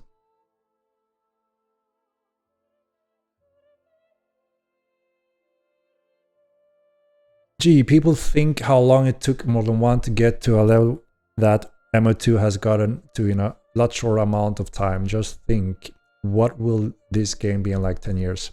It's true, it's true. I mean, obviously we were a little bit smaller for a longer time in Modern 1, and our core and tech was more broken, I would say, and Unreal Engine 3 wasn't really a good friend for this type of game. So that whole combination, also a little bit less inexperienced, obviously, less developers. That whole combination clearly speaks for itself, I think, that we did something, you know, that was at that time amazing for what we had. But I do agree that it's a day and a night difference what we're delivering now and how that works, and both our experience and the tech that getting improved now even more, moving on to Engine 5. So yeah. I fully agree, and I'm happy that people that are apart from the first project that there are huge differences there, and that's a big thing. And yeah, we're already surpassing Molten 1 now in several areas, and along with this roadmap reaching Epic Game release, we pretty much surpassed it in everything, I would say, minus the Saruka content, but we have quite a lot more than we ever had in Molten 1, including, you know, elementalism is going to be much more expanded as well.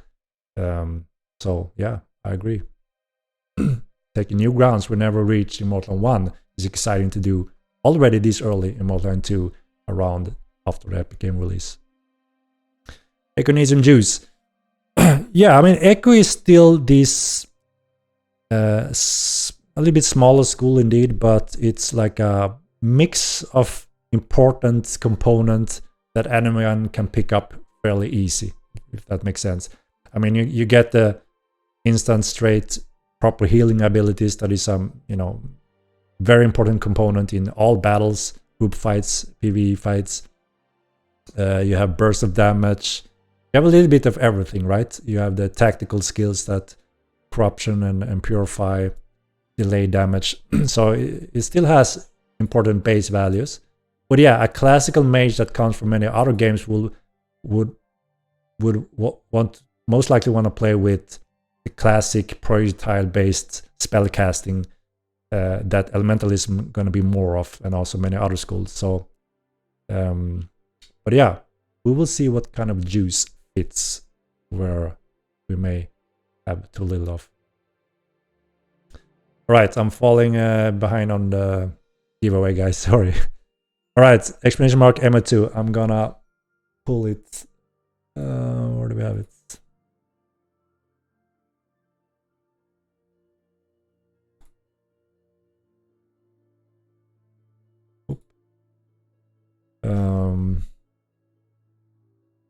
All right, let me find it.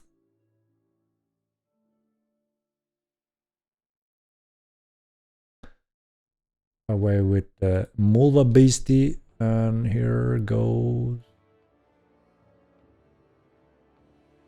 All right, a lot of people sign up today on a giveaway. Let's see who it is then. Good luck, everyone, and here goes the giveaway. Let's go.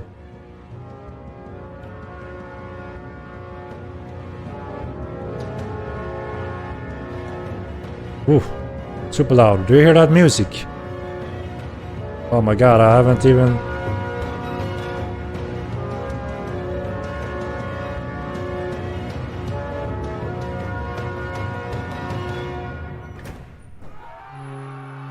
Did you see the giveaway? Or you didn't?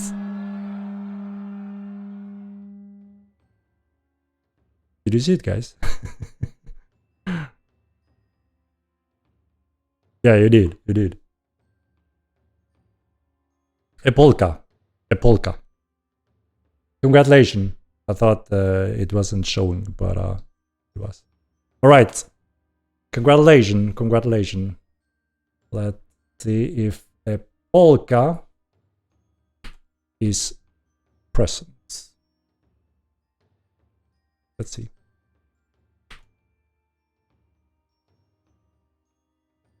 A polka, are you here? You want a mortal copy. Mortal copy. So we do these regular game giveaways on my streams. So you always have a shot at a new copy pretty much every week, as long as we keep doing this and there's an interest from you guys. Let's see. So a polka, I cannot write to you. You are blocking new messages. So this is in your hand. If you hear me, send me a message here on Twitch, so I can give you a copy. We will give you a moment to respond to that. We'll give him a moment. Maybe he's on a bathroom break.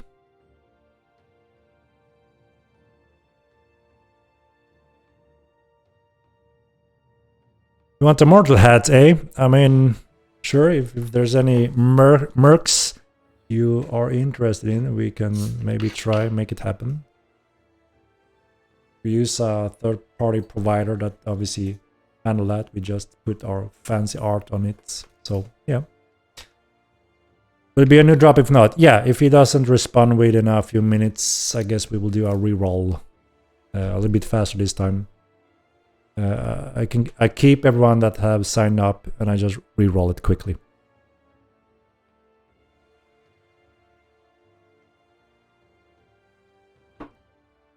Hey Polka, are you here? Have you written in here?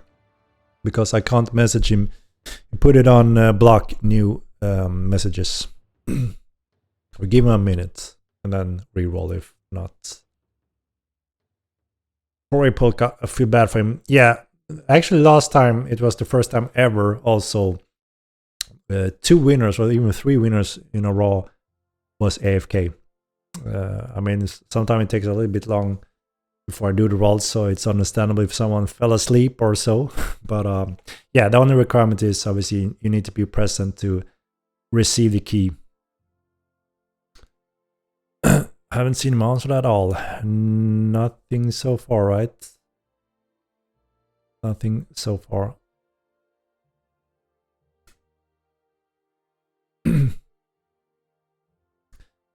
Give him a minute and then maybe it's time for a reroll. But yeah, you don't have to sign up again. You are in the brackets for the roll. I just do it quickly after.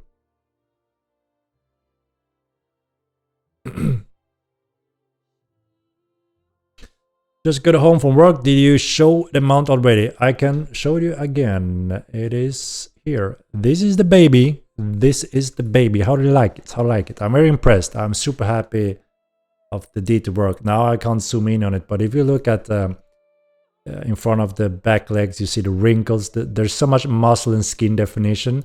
Obviously, a lot of it is disguised from the fur, but it's all there. It's you.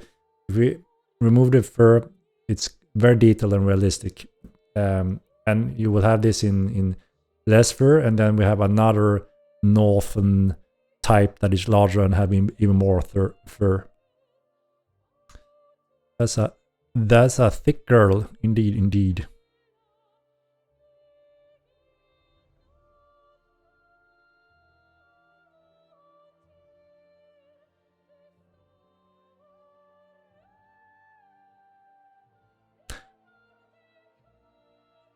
How did you get the key to give away? Do you have to buy a copy of the game to get the key, or do you have a secret room in your library where you have to pull a certain book to open the secret passageway to the room full of game keys? Exactly.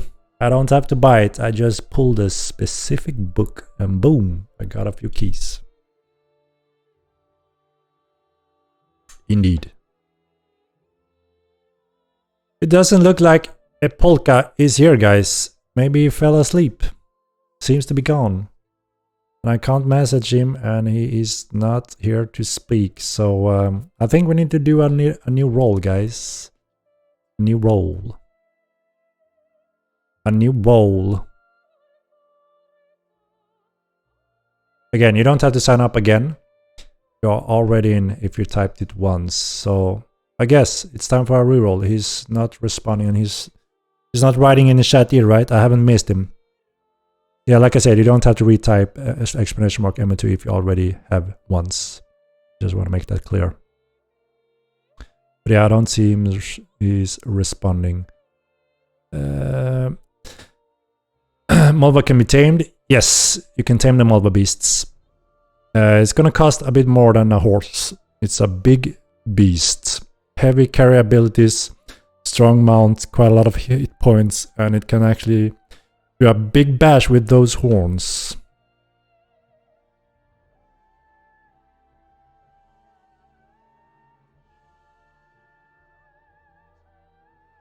Prioritize Elementalist. It gets more and more ridiculous. How about you introduce pet armor? Grand Count, are you drunk or what are you talking about? Calm down, please. Okay. Alright. I'm pulling anyone, guys. Pulling anyone.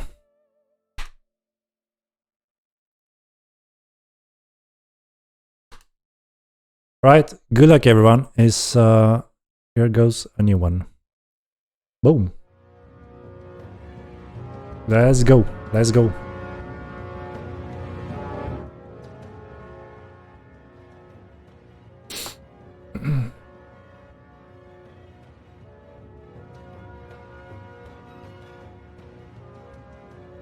It is my lucky day. Well, let's see. 2 seconds.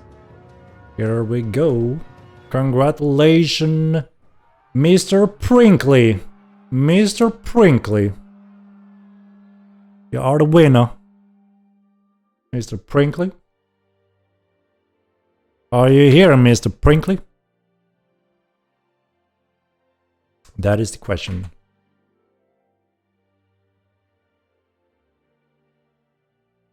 Schnoz? Holy cow, is Mr. Prinkley Schnauz. I forgot about this Twitch name, I guess. Schnauz, I have to say, you made my day many times. Every time I hear you, see you, meet you in game, I am filled with joy and laughter. I want to thank you, Schnauz, for adding that to the game. If that's you, that is. So, Mr. Prinkley, are you here? That's the question. I wrote you a direct message if you can respond there or write to me here. Yes, great, great. So you are Schnauz. Am I correct? Are the people correct? Yeah, like I said, I just love the role-playing voice and the whole thing, you know. Yeah, I got his message now. I'm gonna pull up the my keys here.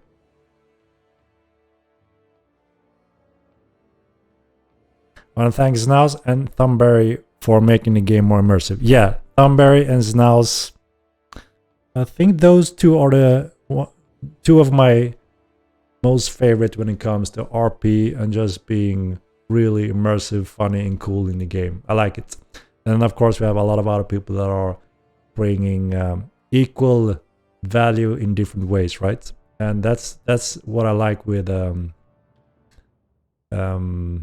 Mortal. We have so many different personalities and people, and we all come together in this awesome world. That's what I like. But hey, if you haven't met Thumberry or Schnauz in the game, you're in for a treat whenever you do. Let me find what I'm looking for here. Let's see.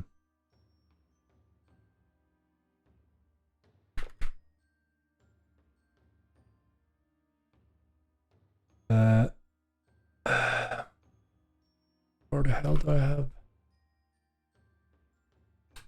Like I said, I have a new computer, so I need to find my correct documents and stuff.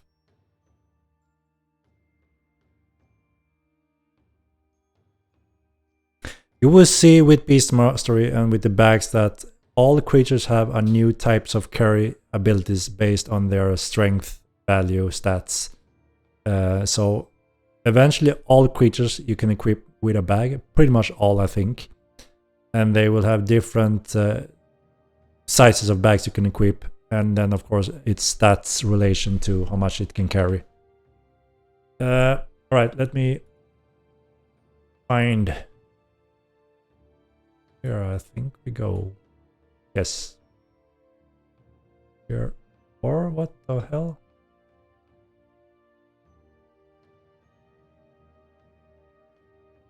Wait. This?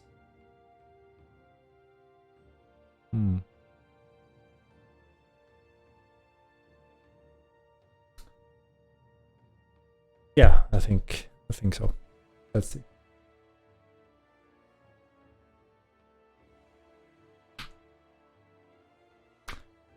Schnauz, enjoy. Are you making a new Schnauz character, or are you sharing with someone else? I always curious a little bit. And when did you start playing Mortal Line 2? You're quite new, right? You're not from the old game, if I'm not mistaken. Good job, Henrik. Permanent banning baggers. Baggers, not beggars. Yeah. Obviously, we do everything we can to protect the game and every single player. Thumberry, you here as well, I see. Sorry, I keep missing your... I shall return soon, my lord. That is awesome. I mean, we all can take some breaks every now and then, right? But I love just jumping in, and every now and then we all come back and we can all meet sooner or later. I love that feeling that we're all in the same world. You're welcome, Mr. Prinkley. Lucky win on that roll. You enjoy that copy.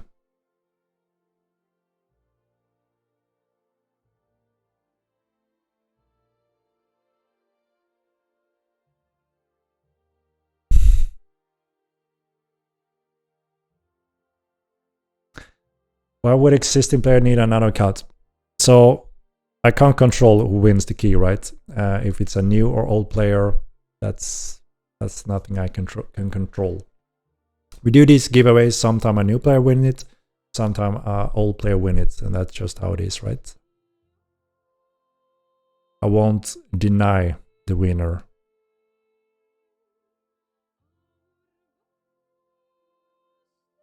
But of course, you're free to give it to anyone else or anyone that don't have the game, right? Not sure a new player has ever won it. Yes, actually, there has been a few new players. There was actually not too long ago a new player talking about the game. He said he's been looking for a long time, wasn't sure if he should buy or not. Bam, he won it. Perfect timing, and he's been playing ever since, and even streamed a few times, and really much enjoyed the game, getting into it. So that's great, right? Sometime new ones get it, sometime not. So that was the giveaway, and I guess we are on the last step here. We can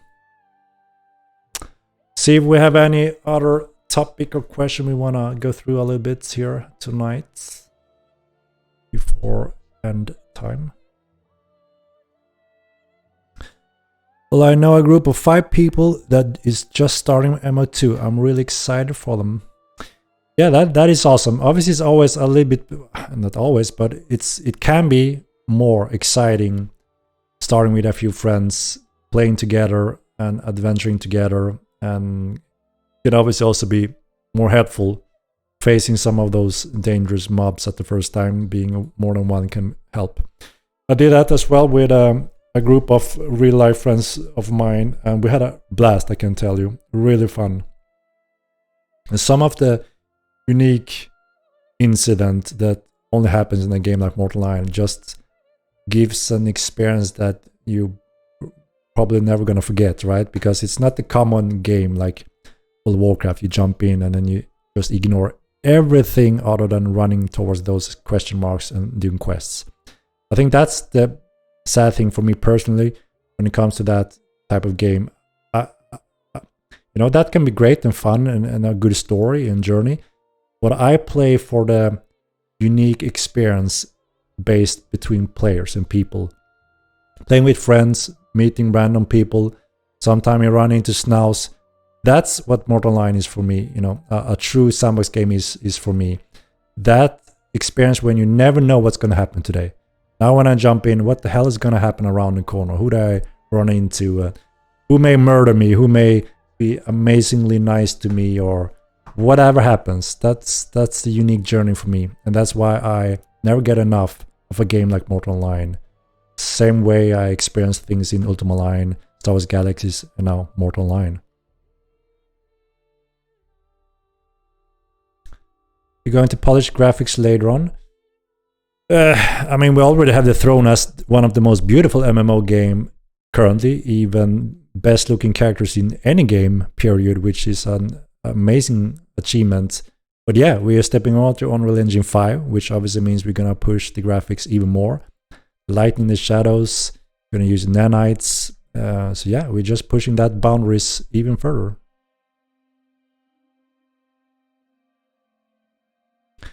There'll be a Christmas theme like Halloween one when the time gets near. Yeah, so if you're new to the game, you don't know how we usually have the Christmas traditions in Mortal Online. But if you're from the first game, you know.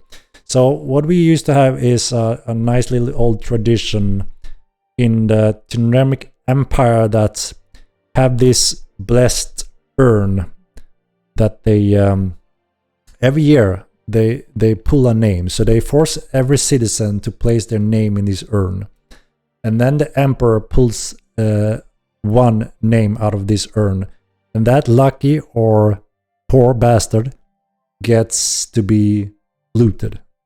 Their house is put on fire, and pillagers, you know, throw them all out on the ground, so the players can run around there and obviously scavenge, loot everything they may find. And next to this fire, the guy who puts this house on fire is our Krampus. It's a very famous character in the Tynramic Empire with the tradition of carrying specific Uriel head on his head, and he's shouting interesting things and you know, celebrating the Christmas days. And it's up to the players to participate or not. So that is the tradition of Christmas in Myrland. So that's our plan to add along with the Christmas. Yeah, when it's time. Are you going to burn someone's house down for Christmas? Are you kidding me? So I want to calm you and say that this is not the players. It is the citizens of Tynram, and the players can't live there. So you can calm down. It's in the Tynramic Empire, so it can be from Fabernum or Tynram or any of those nation-influenced cities. So calm down. It's not your house. What is this game? It's an amazing tradition. And rumors are it's usually some poor bastard that gets their name pulled. It seems like those rich Tynramic people are bribing their name out of the urn. But I don't know. I can't confirm that. I don't know.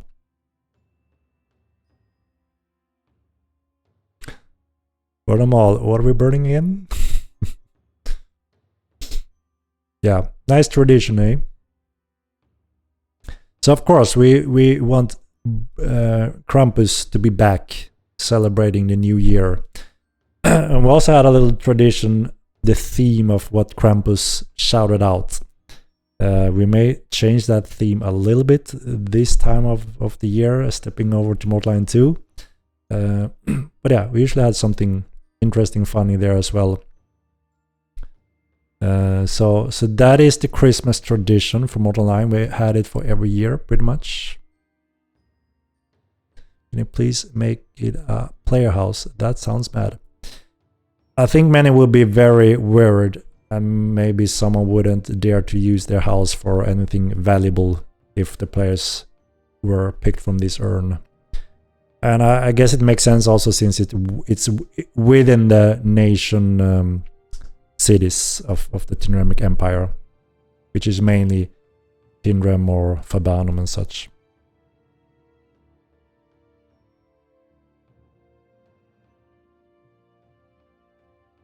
Krampus, I forgot about him. I thought it was Crankon now instead.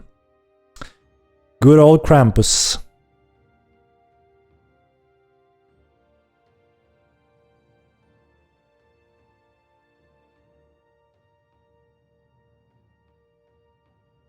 You Bannerlord? I have. I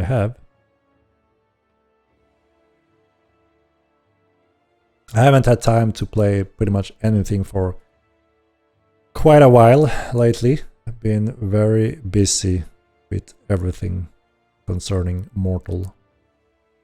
But we're getting there. We're getting there. I plan to revisit quite a bit more eventually.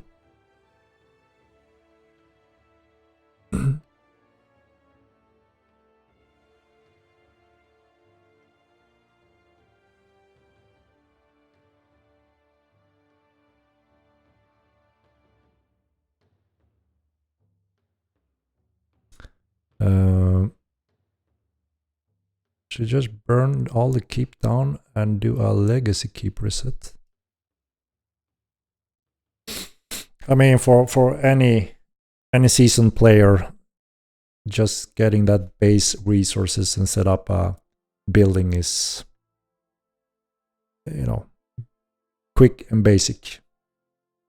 The big thing is to design your cities, expand them, set the rules, and then getting access functions, and start working on those requirements, the new currencies.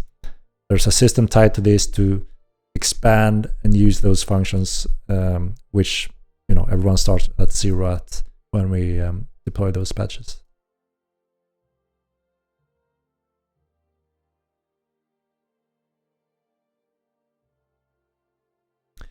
Diva system when? So, like I mentioned before, we have to evaluate those steps after Epic Game release. We can't put too much on the table, or we would just be too distracted and stressed, and that risk the quality of our content. So we need to be very focused on this roadmap, because, you know, as you can see, it holds those very important core big endgame features, long-term features.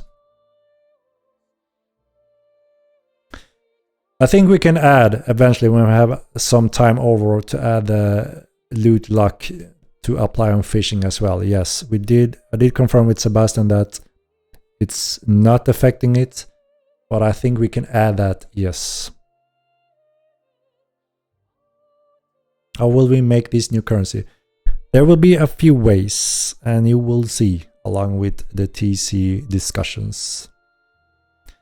Like I said, I plan to do a TC sieging focused stream eventually, when we are a little bit further ahead, and our plan is to go through more in depth what you can expect with the start of TC and sieging.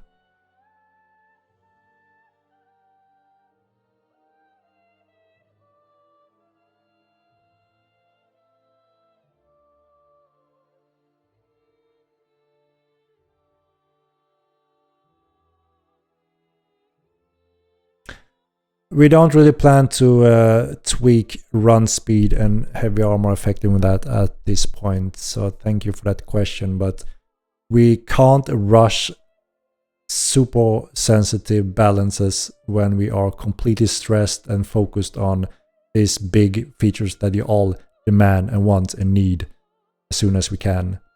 We need to focus on that first, and then we plan to do additional work on melee, foot fighting, special abilities, and further balancing, tweaking those unused weapon groups and so on. So there will be more for sure. We just need to, you know, give every area a certain focus.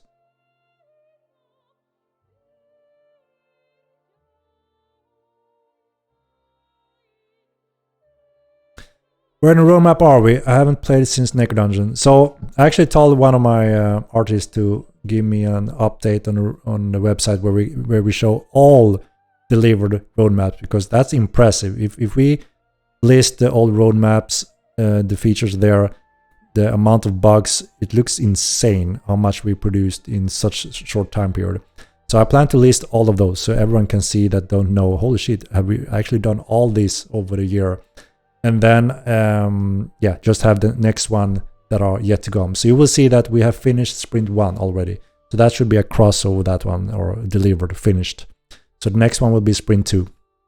And we're quite close to delivering sprint 2. So yeah, we're already getting going on this roadmap also.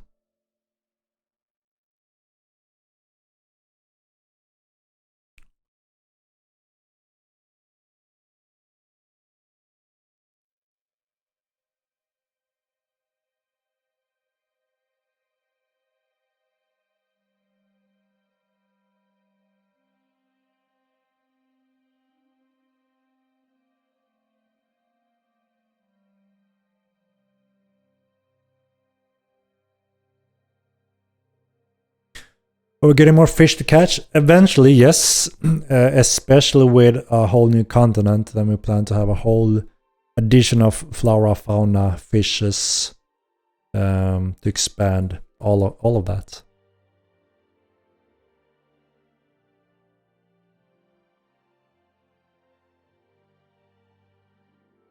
Have you thought about adding kicks to combat? Yes, we have. It is on our list to test and experiment with.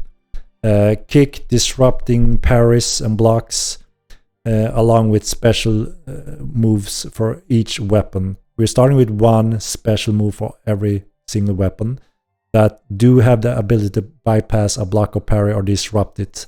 So you also have to consider distance or a specific avoidance, not just do the classic parry, counter at all attacks. So they will absolutely be spicing up the whole fighting experience, especially then also in dueling, which makes it one linear how you duel today. Obviously that completely changed with group fights, which is also the main focus, that we always keep fun and exciting and interesting and balanced. But yeah, every single ability we add to every group, and there may be some that fits all groups, will give you more tools and options on how to fight in an interesting way. Yeah, so we're starting with the blackjack board game. We have a backend system now supporting pretty much any table board game we want to add in the future. And we're starting with blackjack. It's quite simple board game for anyone to jump into without it being too difficult. And you'll be able to bet your silver or gold coins on those tables, and you can play with friends against the bank, just like on a normal blackjack table. And then later I want to add Texas Hold'em and eventually other different types of board games.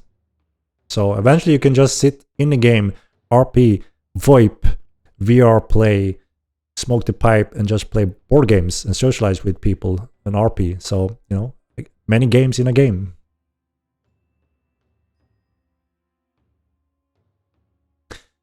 Is there any hope for my friends and guild leaders who cannot play anymore due to ping limit changes? Yes, Plant Radionics. So, as I mentioned a bit earlier in the stream here, we just deployed a very important system that keep connection and stability in check.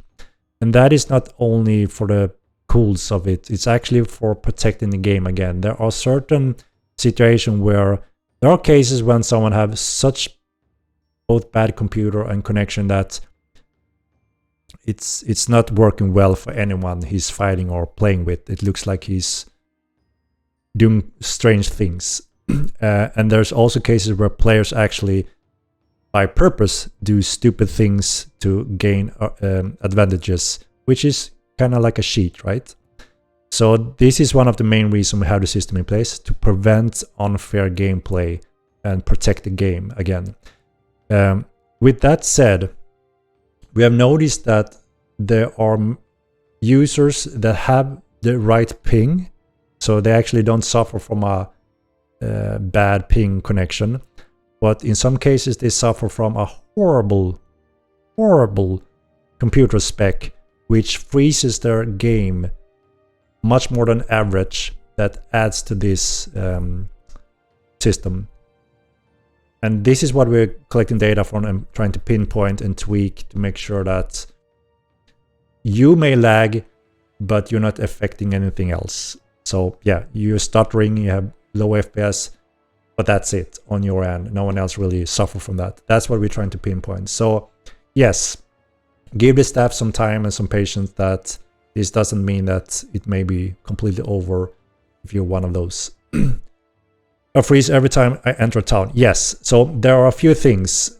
One is when someone have way too old computer to actually be able to enjoy the game, and that can also cause to this disconnect. But we have plenty of areas now where there are CPU freezes and bottlenecks, especially also now when we increase the interest list for your render players, that they stack up too much. So we are working on kind of threading that out to not have those heavy freezes, which will solve disconnects for some users. So yeah, it's very important that this is not the final of if someone is suffering from disconnects. We just simply need the time to pinpoint and address this, and it's for very good reasons. It's not just for the lulz, you know. We need it to protect the game. I want to make that clear. But yes, we will solve multiple cases for sure. We just need some time to pinpoint and tweak these parts. So yes, that's on a progression. So yeah, thank you for that question. There's been a few one reaching out, and we want to make this clear. So maybe we can make a post on Discord and forums or on website maybe, just to make that clear so everyone knows. PC is 5 years old, but top of the line at that time should be fine. Yeah, I don't know exactly what you have as a 5-year PC. Depends on how high it was when what you bought those 5 years ago, right? But yeah, like I said, there are clear cases where we know that it adds to the disconnection, and we can there's stuff we can work with there to improve it. So yeah, if it happens to you very frequently, making our reports, giving us your specs and all that can help us also a bit there. But we have quite a bit of data based on the actual disconnect.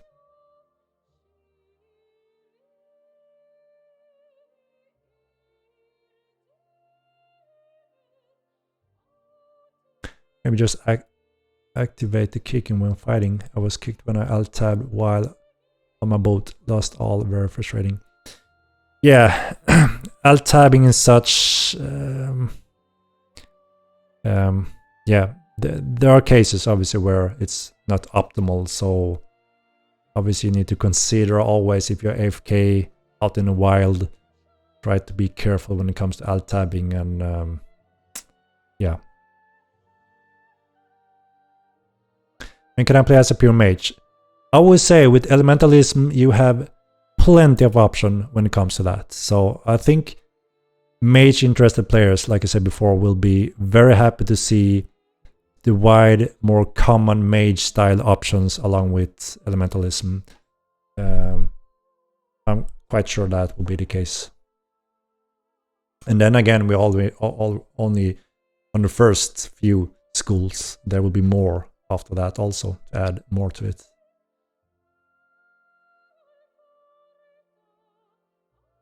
When I was using exit lag, I caused a lot of disconnects. The only time I've been disconnected is using GeForce Now or exit lag. I think it's not just related to exit lag, because we have a lot of exit lag users and they never disconnect. Also people that cross the world. Like I said, it can be a combination of the things I described just previously, and we are going through that to improve it. So we know that we have done what we can when it comes to the software parts, stuttering parts that affect it. As long as we have done that, that's when you can be more relying on your connection. So if you're running around with 300 ping, that shouldn't be a cause of a disconnect, just having that constant higher ping than average. Want to try this game? Cause heard a lot of good thing about it. TR Yesi. There is a lot of cool thing about Mortal Online, that's for sure. It's a very unique game. It's a true sandbox MMORPG. It is harsh, and you know, it's the learning curve may be quite different from most other MMOs, but that's also one of the beauty, right? It's you're very free in Mortal Online to go straight to what you're interested in and build the style you want to. You don't have to level up and grind through the world to become the level 60 or 80 to start enjoying the game. You can do that quite quickly, and teaming up with others or joining a guild, you will multiply that speed immensely. You can enjoy it even faster. So yeah, read up a little bit and try it out. You may find your new home, your new MMO home. Yeah, there is some quality of life stuff for sure, like dying bags, naming bags. We fully agree with that, and we will most likely make it happen as soon as we can.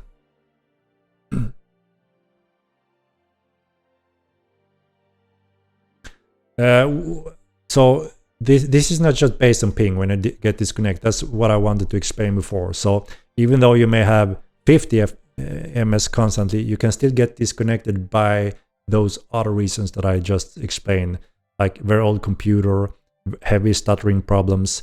Those factors adds also to how your response connections to the servers that affect the game experience for everyone involved. So, and that's what we are working on to improve it as much as we can on our end, at least.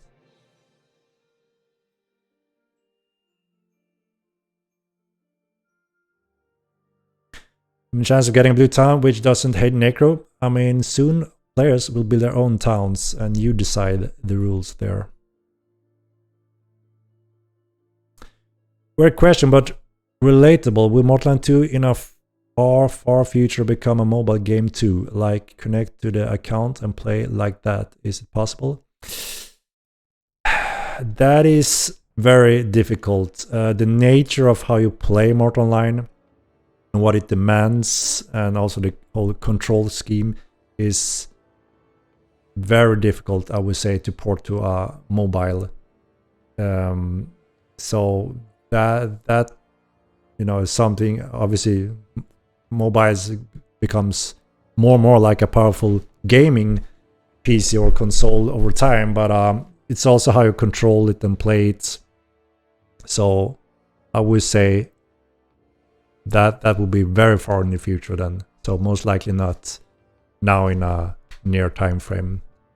What will be closer than that obviously would be a real console support like Xbox and PlayStation. They are obviously much more powerful, that can handle the demanding graphic hungry parts. The big thing there will obviously be to port the control setup and all that, and also optimize everything to work on a console, obviously. So still a big task, but more doable for sure in a more normal future time frame.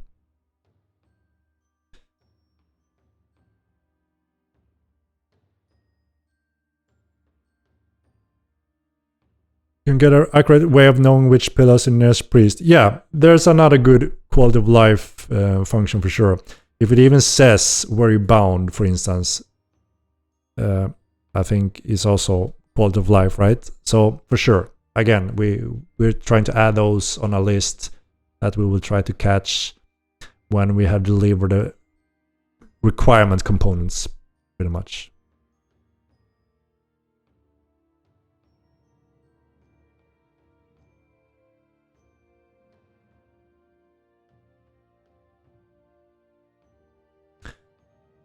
Was on 150 ping. It was the ESP's towers changing sector which caused a disconnect. Yeah, obviously if you change connection like that, a new tower or a new router on a mesh system or stuff like that, that could drop the connection in a way where it simply won't keep it and it will disconnect you.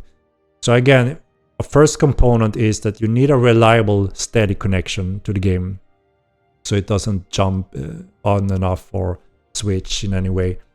Then you also need to have a responsive game client, so to say, which we are also quite in control of optimizing and improving, which we're doing now.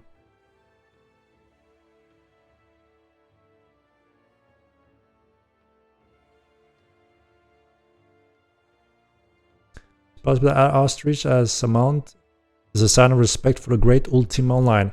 I mean, we do have a lot of resemblance and systems from the great Ultima Online already, right? Any UO vet recognized himself instantly in Mortal Online.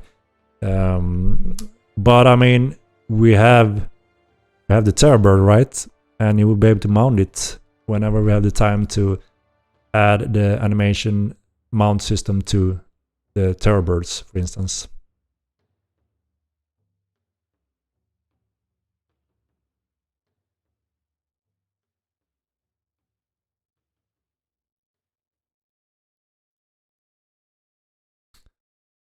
Steam Deck, it's another one, you know, a little bit weaker gaming device than obviously the Xbox and PlayStation.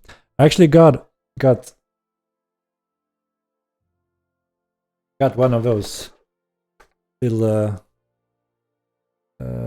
Steam Decks from Steam. Obviously they want us to support their hardware, so we have them in-house, and whenever we have some time over, we are taking a look to see what may be able to be done to make it better on a Steam Deck. But again, it's one of those games that plays quite well with a keyboard and mouse, right? So, but yeah, you know, it's fun and cool to support wherever we can. So that's secondary that we're looking at whenever there is a time for it.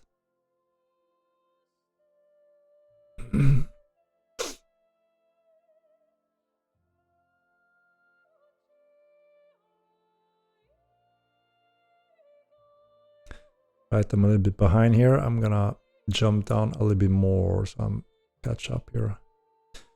When is the molva coming? So we are trying, like I said before, trying to stay accurate to the roadmap. Where the hell to have it? So the molvas are currently in sprint 3, and depending on the final steps works, we hope to be able to keep it there. But like I say, I always have this little disclaimer. If there's anything that we feel we need a little bit more time, or we need to change place or something here on the roadmap, that may happen. So it's not 100% set in stone, but it's a very good indication, and this is the order in general of the things we are working on them and plan to deliver them in the upcoming patches.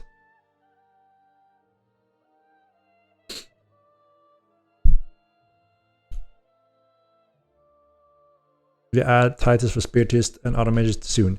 Yeah, we add Titus a little bit here and there whenever we have time. It's quite straightforward to do it, but again, we need to put some people on it, and yeah, everyone is busy with the big roadmap features that we all want. But sure, you will see more titles for pretty much all professions and categories over time. I've had lots of FPS drops, Tatra. I don't know if you already talked about it, but I'm running very steady at 60 FPS. Every like 20-30 seconds I get drops to 20 or lower, much more in PvP situations. Yeah, it's hard to say, right? There's many factors to look into when it comes to client drops. There are many different variations. We try to be very careful when it comes to performance. We always look to optimize as much as we can. There are several areas that we do plan to optimize severely moving forward. One big thing is when we step over to Unreal 5, and it's the whole world terrain system, and then some city optimization. And then we also have another huge optimization to be done on all player characters to make them much cheaper than they are now. So we have quite a lot of areas we know will make a big impact and difference. But if everyone notices something changed heavily, and you can clearly point at it, and that came with a specific patch or so, which we may not register during testing phases, that is always very valuable for us, obviously, to get that feedback. But we haven't heard anything specific that points that, you know, something have changed other than the normal, you know, random ups and downs and different settings on clients and so on. Usually quite a strong indication when we have done something or missed something that, you know, the majority of the player base reach out on something like that.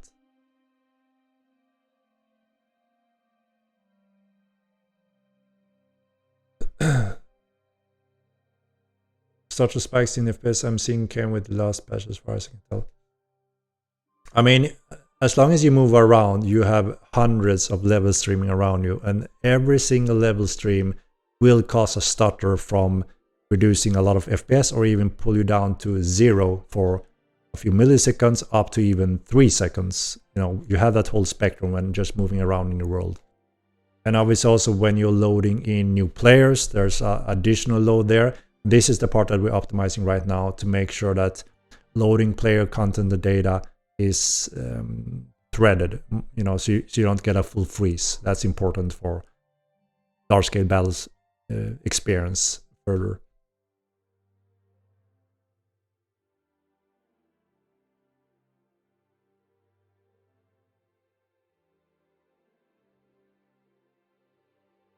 I have those mini freezes as well. That is why CPU and GPU are below 50% though.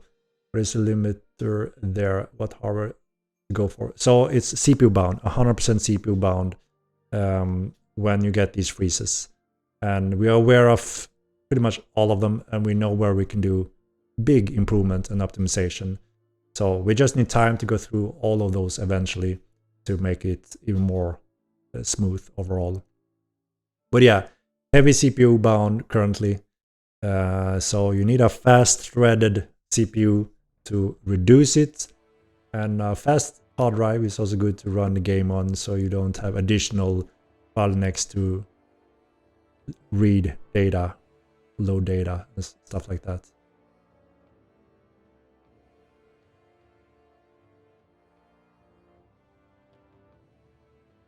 Decent thread right now.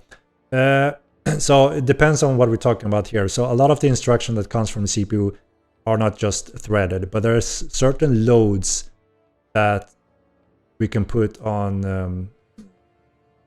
So one call doesn't lock the other one, which means some of that data we can build a system for, load it differently. You know, so it's not on one locked thread. And the heaviest bottleneck is the CPU that freezes everything when the GPU doesn't get any instructions to render, and you get that freeze. And the biggest one we have is running around in the world, entering a level stream that unloads one level of area and loads another one. That happens on one thread, and it freezes the whole game pretty much. And that is CPU bound. My CPU is 5% usage. So that's not what happens. So you most likely have many cores and threads on your CPU today, right? Because most modern CPUs have multiple ones. And the game cannot utilize all threads or even cores effectively. It uses a few cores and threads, far from many today still. And some components can only be run and maxed on one thread. So it doesn't matter how many you have. And that means if you only have a little bit load and one thread maxed, that sounds right. You can have everything from 5 to 25% load in total on your CPU, because all other threads are not doing anything for the game. Yeah, core 0 is 100% and thereby CPU bound. Yeah, exactly. So there's always a main thread that is the bottleneck, and it doesn't matter how many other cores are free, because they can't work at the same time on specific instructions. That's why I mean high frequency CPU helps, because you can do more cycles on one thread. Obviously that freeze gets reduced, right? So the best so far is the 1300 900K, the new generation Intel CPU that have a high boost thread technique that utilize this for optimizing game frames a little bit. I mean, it's not a huge difference from the top end AMDs, but you get that additional boost frequency that is currently the bottleneck for Mortal Online in this case. Like I said, there are several areas that we know we can optimize and improve it further. So it should be better for sure when we have gone through some of those steps.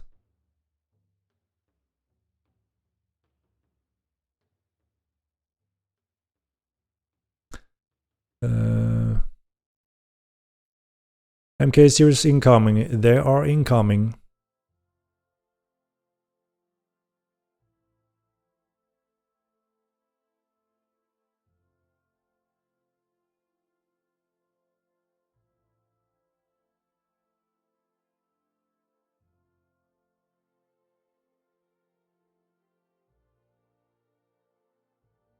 I mean, if you have specific CPU analyzer, you will see things capping out when you're CPU bound in Mortal Online. It's not that simple that just open Task Manager and you see. Sometimes you don't see it that easily depending on how it caps out.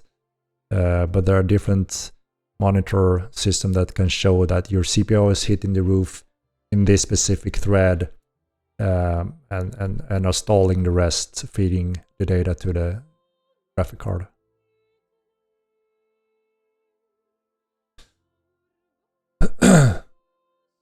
While we progress over time, the optimization, I mean, so you will have less and less stutter and freezes. We are working on, like I said, the biggest thing we know is the level streams. Whenever you run around over Milan, you run into these from medium to heavy freezes, right? Everyone gets them.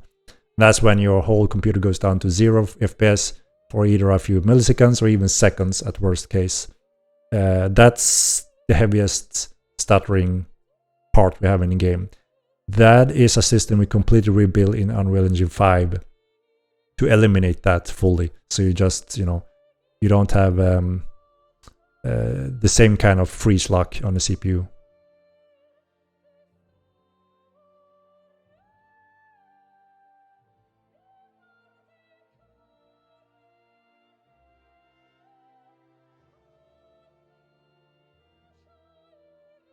Will Beastmaster work with ritualism pets or only for taming domination? So the special abilities gets unlocked by the work of the Beastmastery feature. But that also means that we get to use special abilities on all pets, including ritual pets. They're not used the same way in the Beastmaster check. Obviously, when you have a ritual pet, those checks are checked to the ritual skill parts. But we can finally utilize the same functions, that is special attacks. So you can command your Tupelak to do special behavior that are unique for the Tupelak, for instance. Similar to how you can call your pack of wolf to owl and get a speed bonus on their attacks or being more aggressive towards other pets, and therefore being an effective pet killer pack. Really cool stuff. Cool stuff.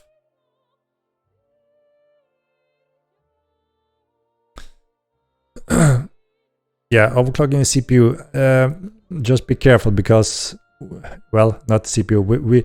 One of the most common client crash we do get is overclocked hardware, specifically graphic cards, where the driver stops responding and you get a crash. That is the most common client crash we have, and that's actually based on heat and overclocking graphic card. So take care when it comes to that. If you get client crashes often, check your graphic card heat and if it's overclocked, which is quite a common thing today to do, a lot of users. But running those graphic card on stock fans, they get hot and they can easily get unstable and cause crashes in Unreal Engine 4.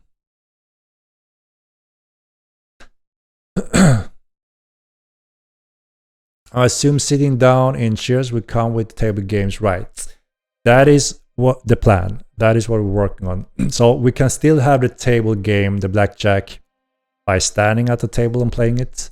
But I agree, and we all agree that it would be nice and cool to get the sitting down feature along with this. And it's, you know, a small cool feature we wanted for a long time, to be able to sit in your castle with your guild friends or in at the bars, stuff like that, right?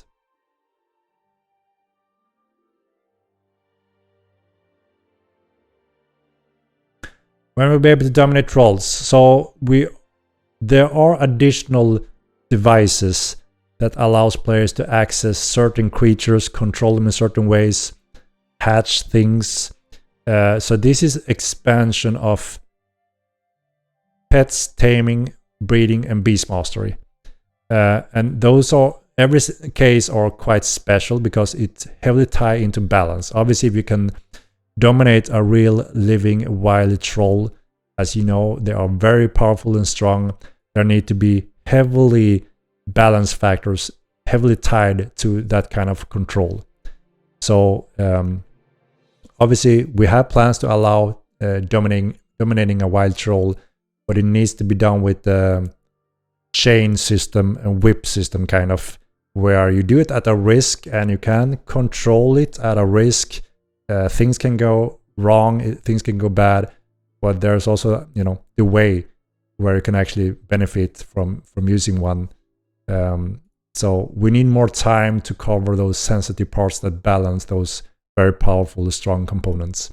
And, you know, we're already expanding on it now with Beast Mastery to allow all the creatures to become interesting. So, as I mentioned before, every single species will be interesting now with Beast Mastery because they will get new abilities. So even you ignored always this weak creature, it may be interesting now to actually try it out to see what does it bring to the table as a special ability.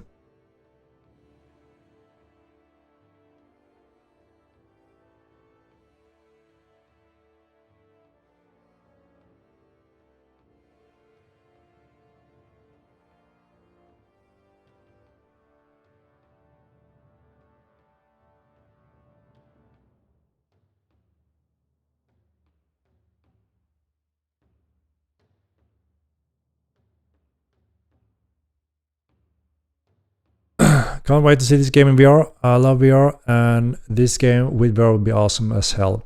I agree. Just sitting down, or, you know, being at the bar in VR in Mortal 9 will be truly epic. It was quite a while ago I saw the game in VR, but the first time again is just jaw dropping. So yeah, for sure. Just RP, socialize, playing games with VR, having meetings with the guilds. I think that's going to be awesome, and anyone can enjoy that. Then, of course, when it's the high-paced fighting parts, that's when maybe everyone can't or won't really enjoy the VR support, or depending on if you get motion sick or stuff like that, right? So, and then get exhausted by moving around that much. But yeah, it's going to be awesome to see the world in VR again.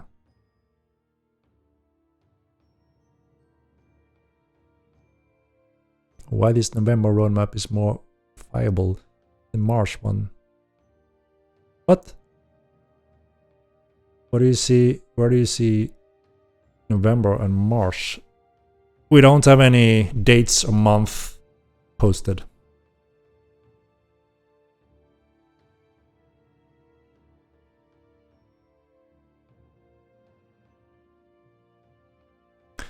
You talk about the veteran system at all? I've been responding on that a few times, just in short, in general, what it entails, which is pretty much there's a new way to get experience as a character, be more veteran, and by utilizing those veteran points, you can actually expand on either action or profession skills, or a mix of those. to further push your character build further, pretty much. That's in short what you can expect. There's a certain way how to gain that experience.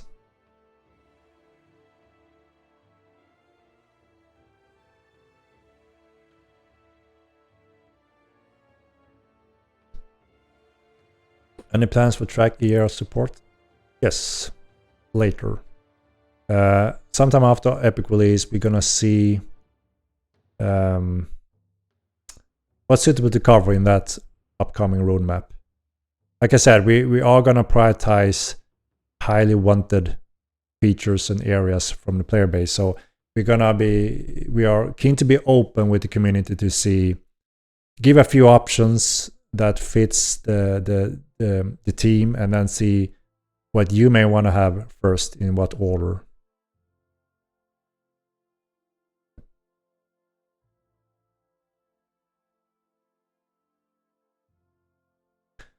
In March, you posted a roadmap. So that was the very old roadmap, that these are all content coming moving forward from near to a little bit further down the road, right?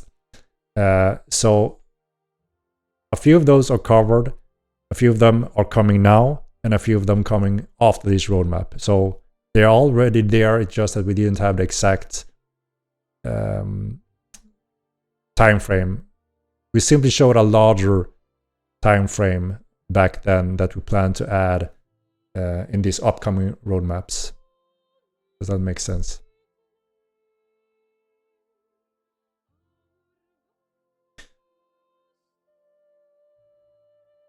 Yeah, so one part of the focus, obviously we know that fighting in melee combat is a very popular thing in the game, and it's a big role. So obviously there's some juicy stuff that we plan to expand on here next. So on the next roadmap, we're looking at a few things, right? Special abilities and moves for each weapon categories, parry, block, breakers, different types of attacks with the different weapons. And then we have systems like the adrenaline system that we talked a little bit on and off over the year, that also ties to additional options as a melee fighting character. So again, depending on, this is, like I said, we are interested to see what order of things would you like to see first. If we can make a poll or a discussion there where we see there's a big majority that we want these things first, we will focus on them first. So you can decide the order of those systems. When is Sprint 2 looking to be like it will be released? So we're pretty close to finalizing Sprint 2. We're getting close, so not too far away now.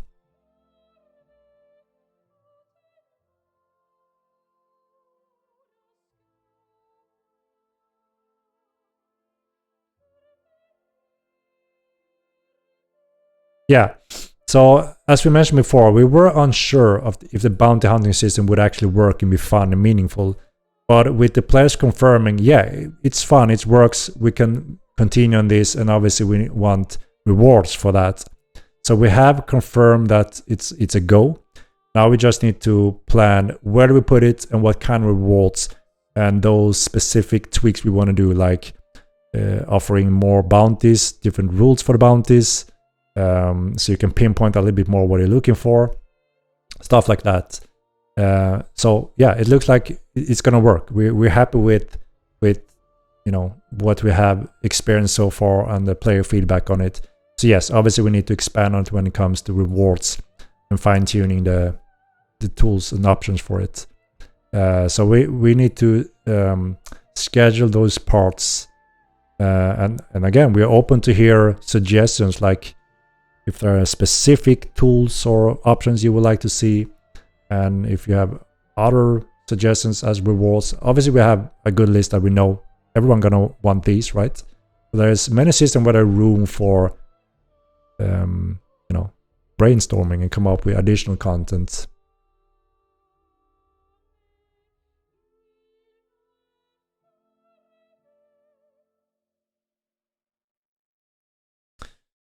Explain just the rough concept of the adrenaline system. Yeah, so one component when I thought about this system was very long time ago, actually, even in Mortal 1, but we never reached to that point. That was also, I was thinking, how do we also promote solo, small groups, fighting larger groups? How can we incorporate interesting system that adds player skills, but also something that you can use against more numbers in an interesting way? So if you just imagine a pool of adrenaline which can go up depending on your actions, but also depending on multiple opponents doing action against you. So obviously you may get a bonus, you get more adrenaline, you go more crazy when there are 2 on you or 3 on you, and that just pumps up much faster. And you can utilize that adrenaline to do specific attacks, stronger attacks, parry blocking attacks, boost your stamina for a brief moment. And those could be small but quite powerful, used in the right circumstances to actually either survive, get away, or turn the battle in a way. Stuff like that in general. And many different components ties to the adrenaline system. Clade gifts and clades ties to the bonus of the adrenaline system as well. So there's quite a lot of interesting components that we can tie to seem to add a more level of depth on top of how you can utilize your character against other players and creatures and PvE also. Like revenge mode in For Honor. Yeah, maybe a little bit like that, you can say.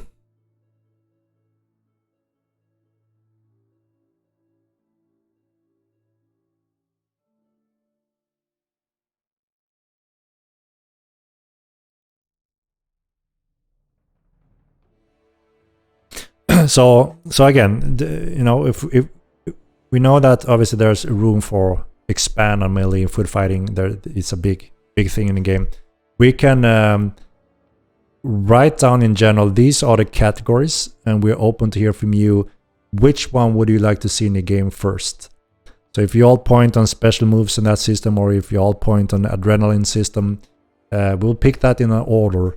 I mean, we will have them all, and we need and want them all. It's just that, obviously, being 40 people, we can't do them all simultaneously. We need to pick one before the other one, right? So I plan to do write up a few things, some magic schools, some of these features I just mentioned, and some other big features. And then I'm very eager to hear from the community. Which of these ones do you want to see first, so you can categorize them? Because obviously that's what we want to do, right? We want to make as many players as possible interested and eager to play the game, depending on what we add. I mean, like I said, we will have all of them eventually. It's never going to end, the development of Mortal 2. But choosing the prioritized order of things is obviously important, and we want to make sure that the majority of players see that we pick the right thing in the right order first.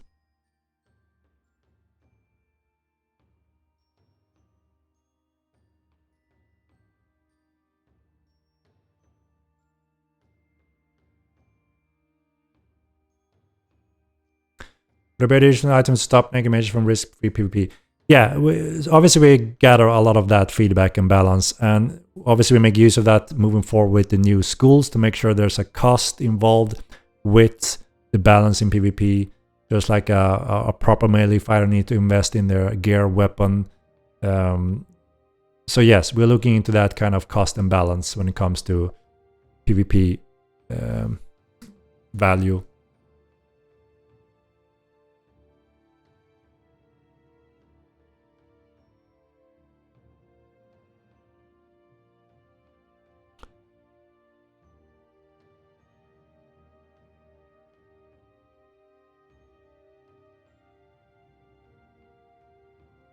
Is hardcore game only, or are there any quests within player PvP?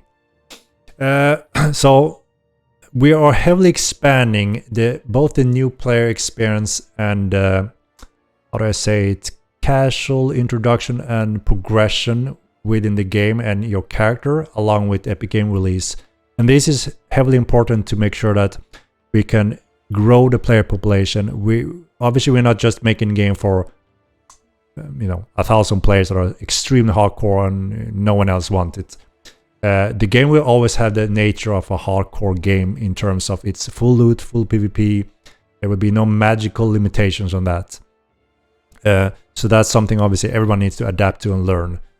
But to counter that, which many new players learn, is that everything is easily replaceable, and you can always go out with what you can afford to lose without, it being a super grind to get back on your feet again.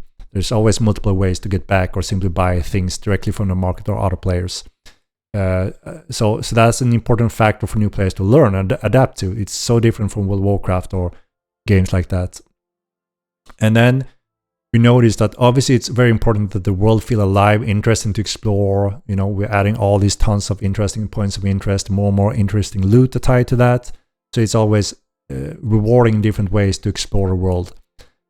And then we also noticed a decent drop-off when people have gone through Haven, no problem, they're interested in the game, they get to Mirland. Depending what city they choose, there's quite a difference of what the player will do next. And just stepping out, not really knowing what to do next, have been hits for new players. So this is the component we want to eliminate and make sure we handhold them a little bit better, introduce them a little bit better, put them on a path. And while they are moving on that path, they're supposed to be introduced to, holy shit, there's a group of players or role-playing here, or there's a group of murderers here, or these people want to recruit me, and shit, you can craft like this, and oh, there's dungeons like that. That is the side experience we want to make sure all new players get while they're on this first starting path.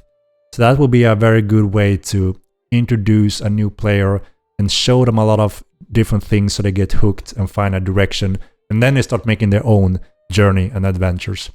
So we will never have the classic World of Warcraft quests with question marks, pick 5 apples and now you do this and now you do that and you already chosen one every time, and then the next guy come behind you and he's the chosen one, stuff like that. It's not really Mortal Online. But there will be work to do, different types of work to do for the different nations that are, fits the world just like a player would do against another player, or a player would do against or towards the nation and NPCs. We want to integrate them so they are pretty much the same. So you can do tasks for players or the nations and work up your standings in the nations, get introduced to additional bonuses because you become famous in a Tundremic nation empire, for instance. So yeah, this is the path we are pushing towards to make it more interesting in terms of questing or tasking and getting around in the world. And there will be added lore types as well that also ties to some of the tasks and happenings. So there's a mix of this experience. If you're more hardcore quest doer in World of Warcraft, there will be areas that may be a great experience for those type of players, even though you don't want a PvP at all. Obviously, you will always learn to adapt and avoid or try to adapt to that PvP threat. And there will be different areas that may cater more for non-PvP, and then there will be areas that cater more for PvP areas. So hopefully there will be a more options and choices for the players pretty much to engage in what you are hungry for. So yeah, I hope that makes sense. You hate WoW? You think game flawed and not ready? No, I absolutely don't hate WoW. It's obviously one of the world's most successful MMO game in all time, right? So obviously I've analyzed WoW, I played it myself, I've gone through the levels, done the grind. So I have a good insight of why is it popular, why is it such a success, and why do people love that game. Obviously it's a great success and a good game if millions of players have been playing it for so many years. That's no denying that, right? But it's a very different game and focus on what kind of game experience you are getting from a game like Mortal Online or World of Warcraft. And what I'm very excited about for the future is that I've noticed that a lot of WoW players that have no clue what Mortal Online is have found Mortal Online and get hooked and said, what the hell is going on? I didn't even know it existed. What the hell? No marketing, it doesn't exist in the world, and I love it. I want more. That is obviously a very exciting position.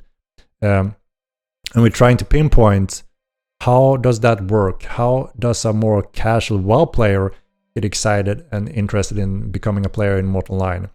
So several step improvements in this introduction from Haven to what I just talked about when it comes to the Epic release on Milan will do a huge impact on offering a good chance for random theme park players. And then of course there will always be a good group that, this is too harsh for me. I don't want to PvP that much. I don't want to be killed and looted. Sure, that game may not be the game for quite a few of those players. But I've seen a lot of careful, casual WoW players getting into the game and adapted quickly. The new generation is powerful in adapting and adapting and getting into the game. And we also saw that from games like, I'm happy that there's popular games like Tarkov, Rust, Valheim, those type of games, because they are very hardcore. You shoot, you kill, you lose everything, and you can construct some. They're more quick paced because you jump in, play a little bit, and then jump out. They're not really persistent as the core gameplay. So obviously things are more persistent and a little bit more slow paced and progression rewarding in Mortal Line, and things matters more because it's a real world with the whole economy and your assets and all that. That's the beauty of it as well. You get the good points from those games. There are short sprint reward, but in a long sprint reward.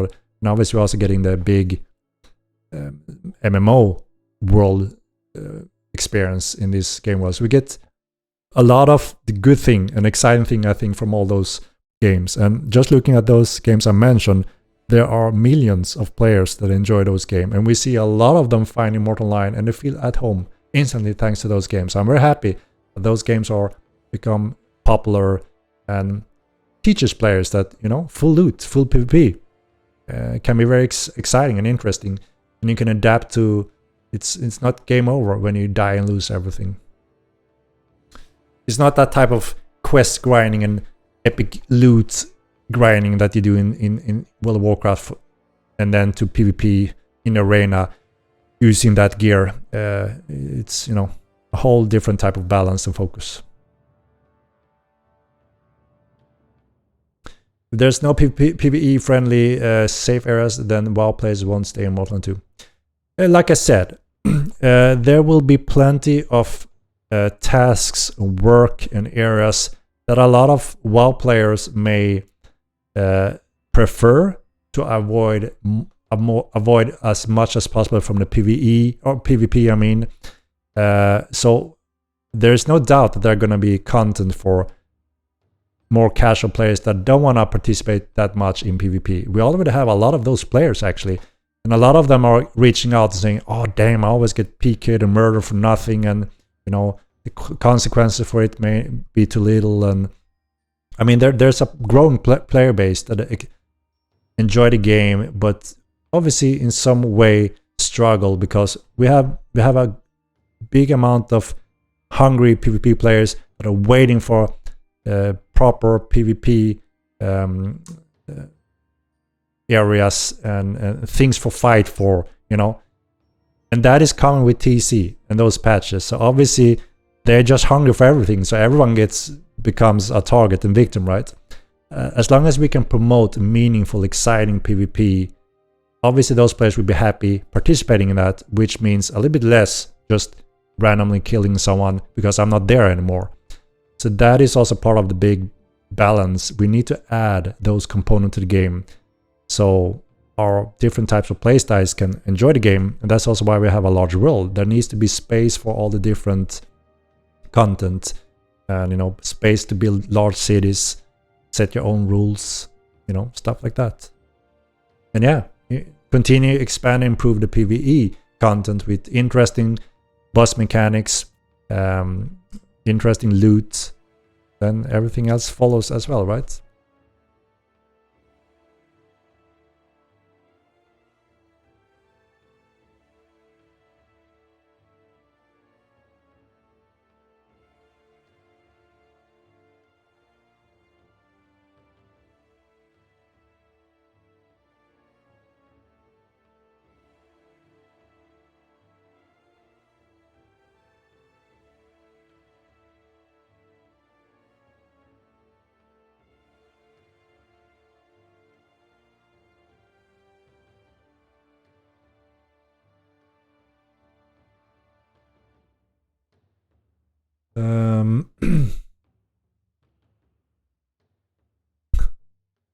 Axtor and Kitten.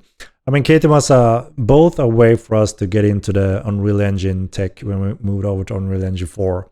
It was a very powerful game to get into the tech and learn by doing, and as a side product make a cool, awesome game that actually scored excellent scores, and everyone that bought it loved it. Cute little game, and we'll learn more about how to make a game for the consoles. So in short, it was a success in terms of the little project game it was.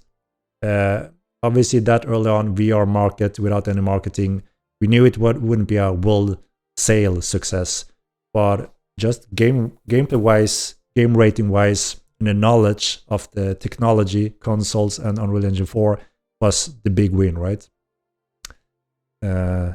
It's cute cats, you know, cute cats.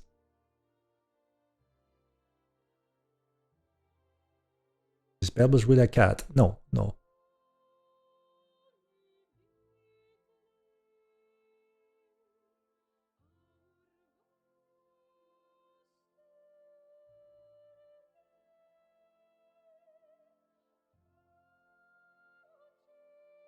When pokering game, I want poker as soon as we can after blackjack. I can't say when that can happen, but Texas Hold'em with tournaments in the cities, or if a player runs city, create a tavern house where they can offer Texas Hold'em. That's gonna be fun. We all can play together then, right? And I'm gonna sit there in one of those taverns and play poker, and anyone that wanna participate and play with me will be able to do so. Remember, I'm gonna take your gold when you play against me. How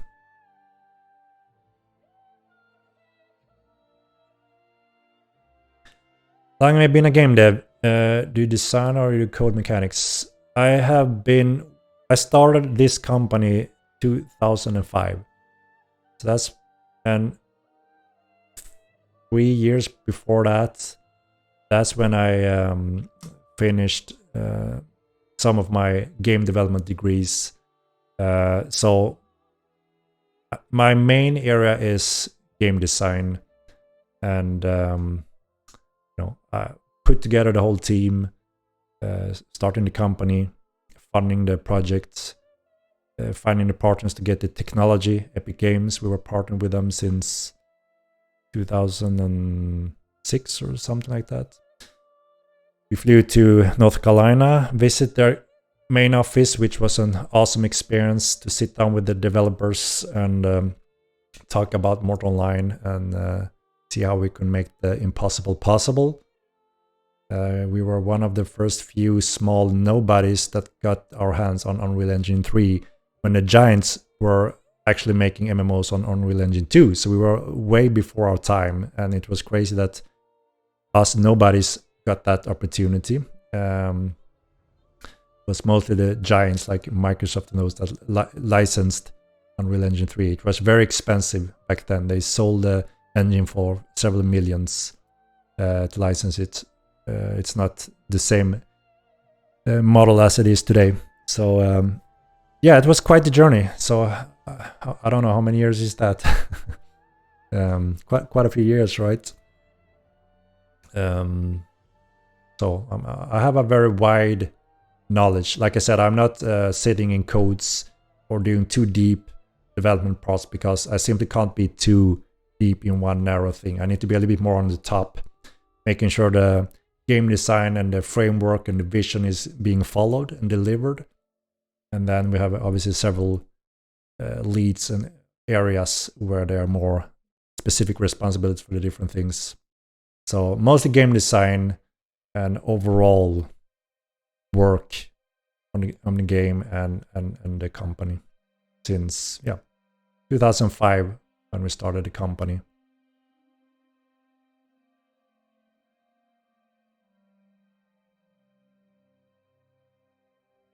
So yeah, it's been quite a few years. Started as a young guy. What was I? 25 or so. And I'm slowly getting old, guys. Getting those gray hairs. Getting old.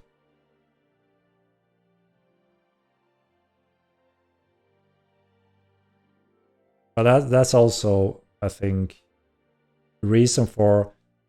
Obviously, there's been a long road and challenges, and maybe the normal people would have given up at the first big back sets, but I'm maybe a little bit more unique in that way. I never give up, and I'm gonna make sure to hit those milestones eventually, no matter how long it's gonna take.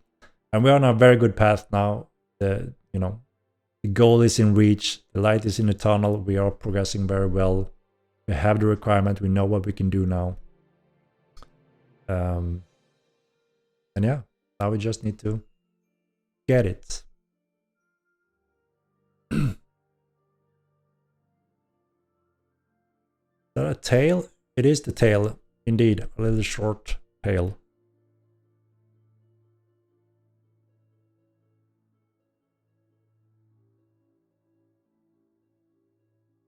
At least you still got hair. I do. I can't complain. I can't complain.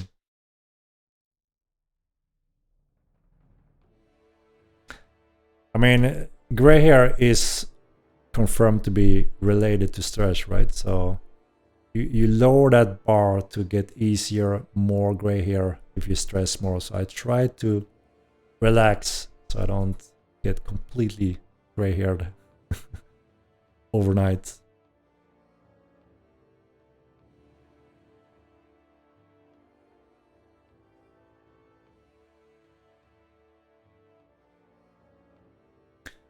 Are you and the developers part of a guild in Model 2? No. So obviously we try to make sure that we are not interfering or taking parts or getting involved in any guild conflicts or relation whatsoever.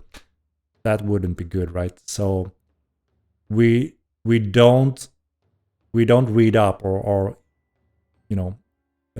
updated in what's going on. So even though you know exactly what's going on, who hates who defeated who, we try to be a step away from it to make sure that people don't think that we are playing with one guild and therefore cheating. I mean, there's been horrible stories in MMOs when devs have been too close and participating, and that's not fair, even though they play fair, because people will always suspect foul play, right? And this is our baby. We're gonna make sure we protect it at all cost, and we never interfere in any way. You can always know that this is the game world for you guys. And we get our satisfaction and enjoyment by seeing the world evolve and all the enjoyment that comes with it. And with that said, we are quite a few that loves the game, obviously, that want to play the game as much as we can. And every now and then we try to jump in, play the game with each other or with friends that we know. And obviously, every now and then we run into you guys. I mean, like I said before, one of my most fun moments is when I run into Snows in the game. I just love hearing him RP and communicate as a character. Same with Thumbberry with his bar tales and songs. So I love the game experience and just taking part of the game as much as I can. Same with the Comet Beta. I loved meeting with the group and just fighting every day, organizing group fights. It was so fun. So obviously I wanna participate as much as I can, but at the same time, obviously, I can always join in some action, but I want to make sure that there's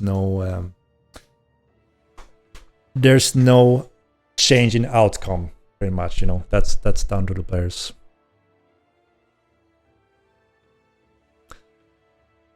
Do you live comfortable as a game dev, Matisse?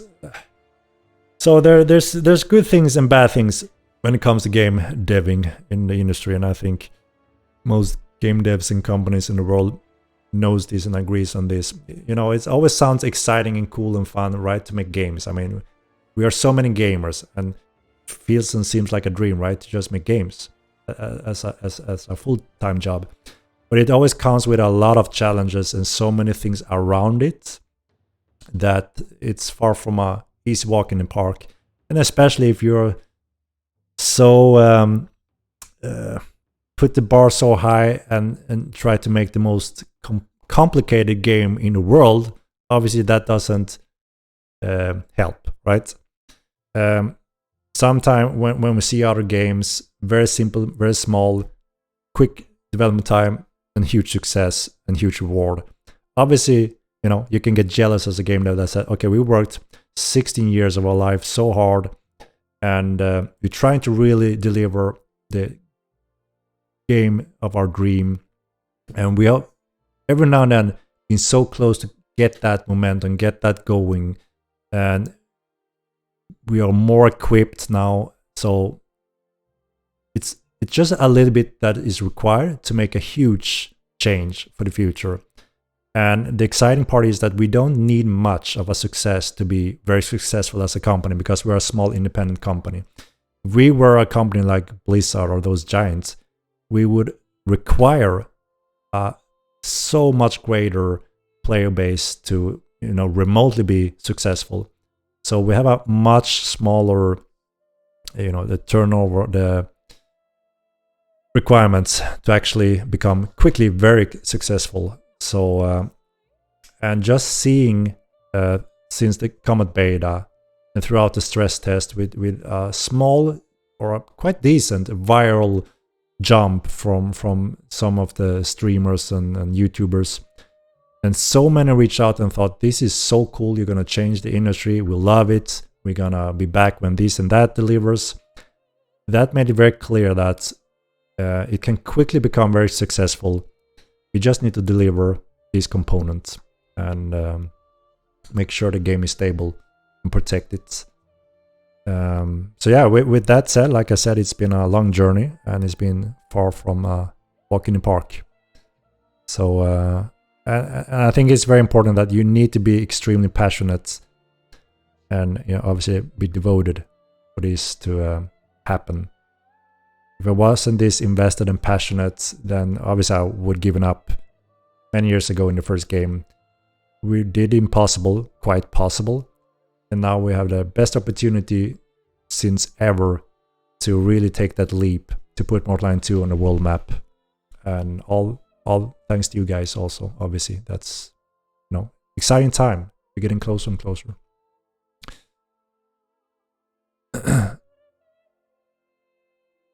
Base in Mortal Online or any other games. So we only released Mortal Kombat 1 and Kittened. It's a little surprise game. Like I said before, it's like more a side project when we learned Unreal Engine 4 for Unreal Mortal Kombat 2, and also we wanted to release a game on consoles as well. So we got a lot of experience for that. Mortal 9, like I said, it's small audience VR, but super great score and awesome feedback from it, and good education for Mortal Kombat 2 and Unreal Engine 4. So yeah, only Mortal 9, 1 and now 2 and Kitten is our game released so far. And not only that, we have a technology today which have a high value in company. So we have a much more robust network solution that works for both Unreal Engine 4 and 5. We are in the lead right now to have the most sophisticated, full-scale, large-scale MMORPG solution for any game in Unreal Engine 5. Tech-wise, we are absolutely in the frontier here. There's no one that really focuses on building this type of MMOs in this scale with 100% gaming experience and on Unreal Engine 5. So it's a very exciting time, in general, and that have opened up more doors. There are quite a few companies out there that have their eyes on us since we announced Mortal Kombat 2 on Unreal Engine 4, becoming one of the most beautiful looking MMO game, and also have unique, one-of-a-kind combat system and ping systems that surprises the industry that knows how difficult this is to do. And us, again, super small company, are doing these quite exciting things that haven't really been done in this way. And also because, it's very hard to make it perfect. But this is where we are passionate about. So there's a few more doors open now, like I said, when we are in the lead with this tech, ready for Unreal Engine 5, and are looking to be the first large-scale real MMORPG to be released on Unreal Engine 5 in a very exciting, fresh sandbox game. So we have some really exciting time ahead of us, and we're getting closer and closer to taking that first big step. You're called Starwald, but you don't have any sci-fi titles. What is the meaning of this? Riddler, good question. And yeah, good question. We will have to see what the times, what time will give us, right? What's your most memorable moment from either Modern 1 or Modern 2? I mean, there have been some crazy moments over the years in Modern 1, right? That you wouldn't believe happened. Many different things. Everything from in-game crazy stuff to out-of-game crazy stuff. And then, of course, there was a unique feeling when we saw Mortal Online 2 getting some awareness in the world. When we did a stress test, we thought that, you know, we may getting a few hundred players here and there to do the stress test. But people crushed it, right? We gave, I don't remember how many keys, 20,000 keys or whatever it was, to MMORPG.com, and that's a huge network, right? A website. Within 20 minutes, our people crashed their websites by the demand of getting those keys. So that first stress test that went a little bit viral, just, you know, we weren't prepared for that. We thought we would grow much slower and getting awareness lower when we further ahead. So that gave us a very unique feeling that, holy shit, this can get big. If we deliver this and do things right and commit to the plan and deliver, there's no limitation or boundaries to this game, because the interest that spiked and so many players on a daily basis reached out was overwhelmingly positive. There's a hungry audience for this type of game, and we just need to get there now, reach that milestone, then reach out to everyone again, start the marketing, go viral at a bigger pace. Then there are no limitations, and that is a unique feeling that we thought wouldn't or couldn't happen. Our plan was that after a few years we want to reach these numbers, and we're going to slowly grow steadily and so on. But that showed us that it can explode at any time when we deliver something. And obviously we want to make sure that we can handle that explosion this time. That was one of the big issue that we dropped on the Steam release. And yeah, that's why we've had devoted, dedicated devs to network devs to just work on the optimization on the server side. So that was a unique feeling for me and the whole team, that holy shit, what's happening? We didn't even plan for it, we didn't market it, and it just exploded. So Asmongold showed that only need one streamer to get your game at the top, but also server level. Yeah, even Asmongold, one of the bigger streamer, right, jumped into the game, heard about it because another big streamer or YouTuber picked it up and said, I want to talk about Mortal Online. This is a exciting game that are on the horizon. And thanks to that, many picked it up. Lyric, Asmongold, quite a few. And the majority was extremely positive and excited for it. Asmongold, which is a third-person player, more WoW player, and doesn't like first-person, that's obviously a first big issues, right, when it comes to Mortal Online, because it's only first-person. So obviously he wouldn't like it, and that's what he said as well. But he did see and pointed out the, some of the depth that are unique and cool, like the crafting system and, visuals and stuff like that. So, and yeah, every coverage from anyone obviously helps to make awareness. So we're gonna push that even harder with the Epic Game release, and that's when we're gonna be ready for handling that kind of stress. And if players are joining back in a quick pace, we need to be able to handle that and support it and be under control this time.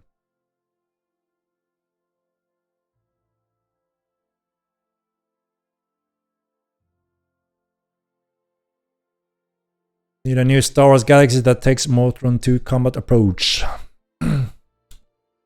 Indeed, indeed.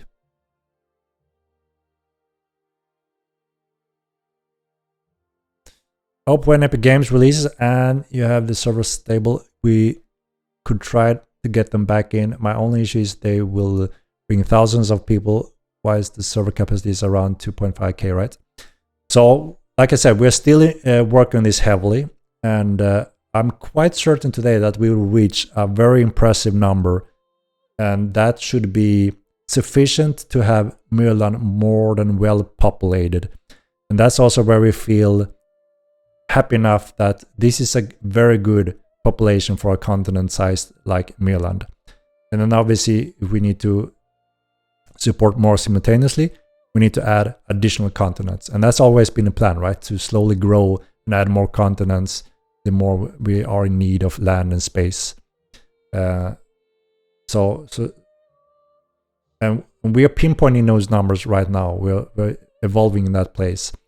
And I'm quite certain that we're going to surpass those 2.5 numbers. But again, I don't want to say anything until we have done the work that we need to do when it comes to those numbers. But with that said, yes, if obviously we need to prepare if some of those big streamers come back and have fun and bring in thousands of players, we don't want to have a queue that lasts for 5 days, right? So in that case, we are also working on plan B to be very quickly to support a quick influx of players to support that. That's very important.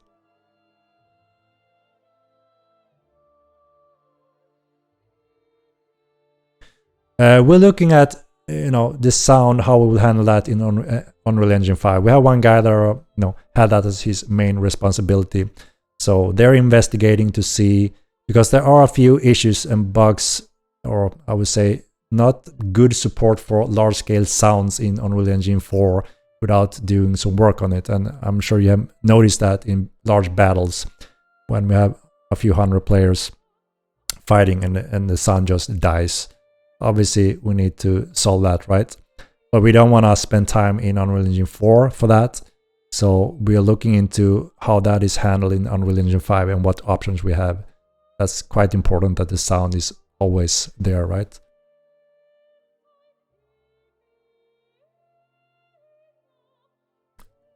Asmund didn't like combat on fair hardcore PvP. Yeah, I mean, it's gonna be difficult to like the game and the combat if you cannot stand first-person games, and that's the first thing he said, and he don't like that. There are many that says, I prefer third person. How can you get a third person toggle camera that are, prefer that heavily? Again, World of Warcraft made that as a standard, so that's not strange. But we hope that they are open-minded and actually try it out, because it's the same for everyone, and you can't cheat around corners, and we can have more scare jumps and face effects and a more immersive experience when you are the player. Every player we have talked about this said, yeah, okay, it makes sense. And after a few sessions, yeah, I actually like it now. I actually prefer it now. That happens to the majority.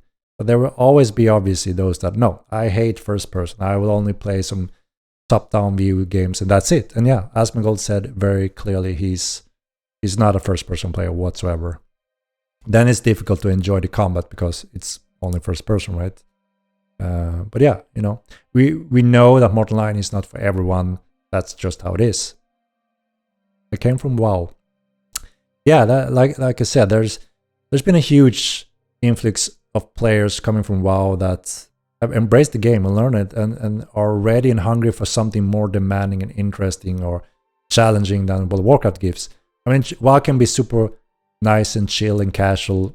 You know exactly what you can win or and not lose, while Mortal gives a quite different experience, and you can also choose how much of that extreme experience you want to experience, which is a beautiful thing. And it's great that many WoW players is actually ready for that experience. And also, I mean, all those WoW clones, theme park games, New World, and many others they're all in the same category, so it's the same kind of experience and chill and quest-based and story-based MMOs. So again, you want something different, there's only Mortal Online, pretty much, which is quite crazy, but that's how it is, right? Running in view distance since last patch is truly awesome. How much did you improve it? Double? I don't know exactly how much it was, but it's by a lot, yes. And like I said, we have done so heavy optimization that even though with that further draw distance, the server is just sleeping. The network guys have done magic. Huge optimization since launch. It's not even comparable. It's like day and night. So large scale battles, check. You know, the next bottleneck is your computer. You can have so many players in the screen until you are killing your frames now, and the server isn't sweating. So now we're working on the background capacity just to allow the whole world to be heavier populated without server issues. And I have great faith now that we will reach good numbers for Milan, and we don't have to continue pushing those to crazy amounts just to brag about insane numbers. What's important is, what is a sweet spot for Milan? How many do we want to be able to cover so it feels alive and popping? And then obviously we need more continents after that. Yeah, it's a huge difference in distance, that's for sure. I don't know the exact numbers, but it is a very big difference. And not only the render distance, also when you see gear and animation, right? That's a huge thing. Before, I didn't think it would impact the game fighting experience that much. But when I saw it, I was, holy shit, I didn't even think about this. But do you remember when someone is shooting you from distance, you just get arrow damage? You don't see his animation, you don't see the arrows. Now you see arrows flying all over the sky, and it's such a great feeling, and you see what's going on. So yeah, this was a requirement, right? To make the battle shine as it should be, right? So very important milestone, and it's awesome. What arrows have higher range than magic? So with elementalism, you will see that magic have longer range, or similar range as arrows. It's a different type of spells. You will be able to shoot projectiles and even control the projectiles as elementalists and shoot them on great distance. But obviously you can dodge them, and many of them are slower than arrow. So obviously it's going to be tricky to land those shots. But there will be different types of spells, obviously. Fast ones, slow ones, away, many different types. So it's going to be very interesting to see elementalism entering the battlefield. I have to admit, even if I'm the first to complain that the last patch really amazed me, pet path, view distance, etc., I hope same feeling for the next one. Yeah, I mean, just looking at the patch, you know, maybe it didn't have the most exciting things, right? Yeah, path follow, points of interest, kegs. People was, doesn't sound as anything. But yeah, there were some big background upgrades to that patch that made a huge impact on the experience. And yeah, we were bombarded by you guys on Discord that shit, this we didn't expect this. And obviously that's exactly what we are working hard for. Instead of me rambling about how cool it's gonna be, how good it's gonna be, the patches needs to show you that, so you tell us. That's the goal, right? That's when we know we are getting there.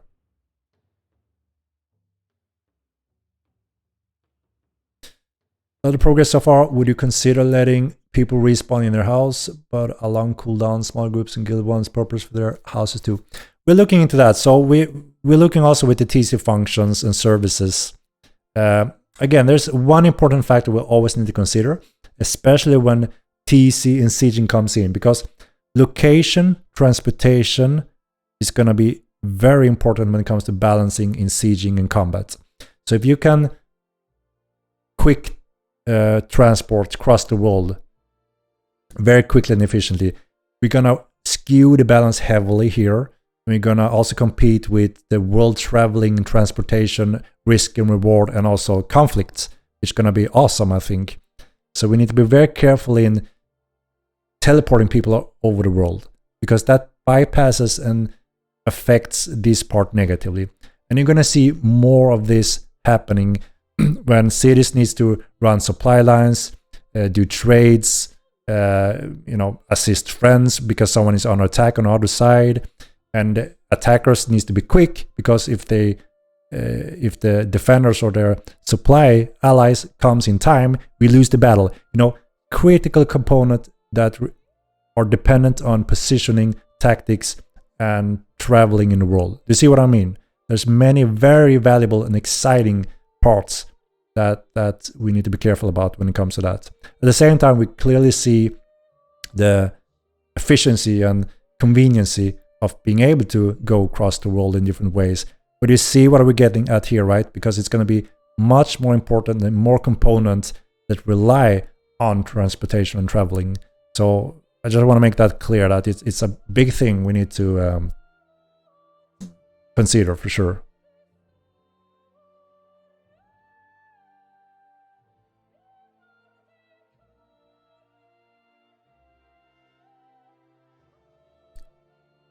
Yeah, sleep in your bed, sure. So we have multiple furniture in housing that we will add function and boost to. For instance, if you sleep in your bed, log out, log in again, you're gonna have a boost, like you're more recovered, higher reserve boost during those first hours or whatever.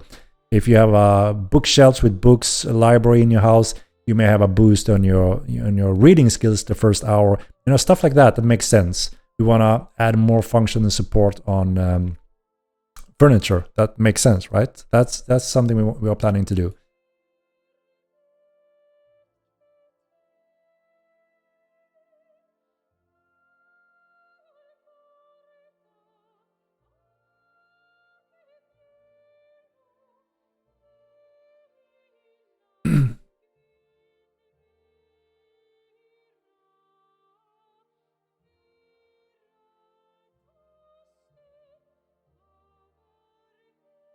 These are low line logs. The level streaming lines freezes is being worked on, and that will be hopefully most likely fixed with Unreal Engine 5. That's the big work we're doing now. We're considering a smaller mainland continent to increase player capacity before more terracing. A smaller mainland continent.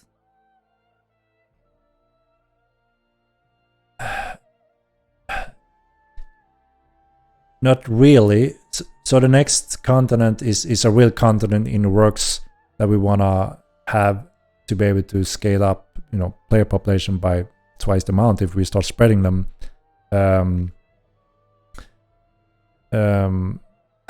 But we are working on a backup again, because if we get thousands of players that want to play on top of the cap we hit, we can't have the same issue again. We need to make sure that we can scale up quickly. We're still working a little bit on that, how we want to do that part. And it heavily depends on how many more players we're talking about. If we can increase the capacity by a lot, and that means the queue is moving much, much faster. But if it goes way beyond that, we need another solution, right? And that means we need more servers.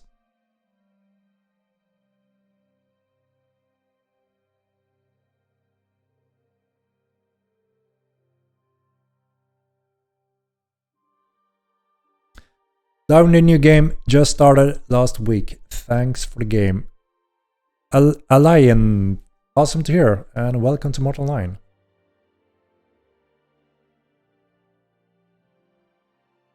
Do not make Milan smaller, just stick to your plan, get more points, dungeons, and players. Yeah, like I said, we can't shrink Milan because we expect a growth, right? More players. That's our long-term goal, and it's we're aiming that will start growing with. Obviously with the Elementalist patch, we most likely draw attention because all mage lovers gonna have joy, and the whole playfield gonna be exciting. Obviously TC and Sieging gonna bring a lot of old schoolers back. We have a few thousand players and guilds that are just waiting on this patch, nothing else. And of course, we have the Epic Game release, new platform, marketing starts, a whole new player experience, additional content and features. So we expect a growth here, right? Which means the more we can spread the players, because like I said, currently, the current bottleneck now for large scale population is clients when you're in the same location. You can now go to one place and be 500 players on the screen and fight without any network issues whatsoever, but your client FPS would obviously suffer. We will optimize that further, but right now, obviously at the same time, we don't want players to be running around with 5 FPS because you're just standing on top of each other's. We need to spread the players. And also along with TC, most likely players will start, guilds will start living in their own cities out in the world, spread out, which helps with this. So, you know, if things goes as planned and what we're working towards, we need to keep growing the world. Milan will not grow, obviously. It is what it is. But when we keep growing as a player base, obviously we need the coming continents, and there will be, you know, a lot of new excitement tied to the upcoming continents. New creatures, new dungeons, new mobs. Constantly keep expanding the world.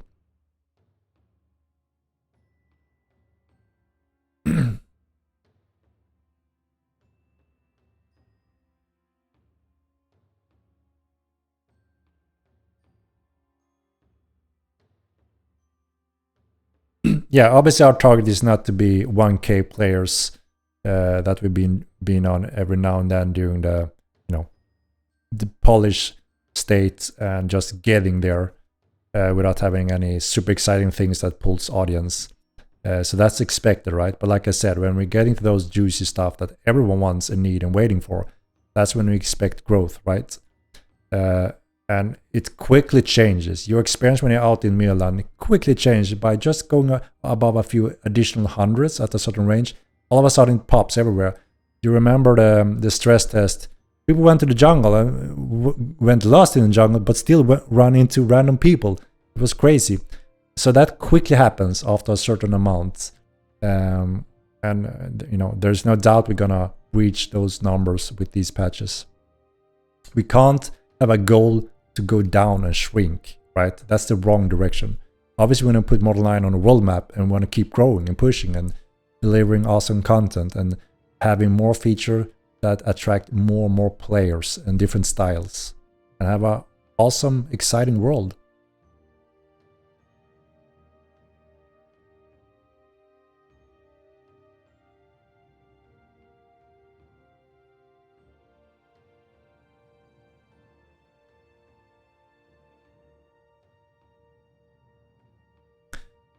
Will TC be the end of the solo players with a level 3 house, and before TC, will solo players have to move everything to the city banks or risk losing everything?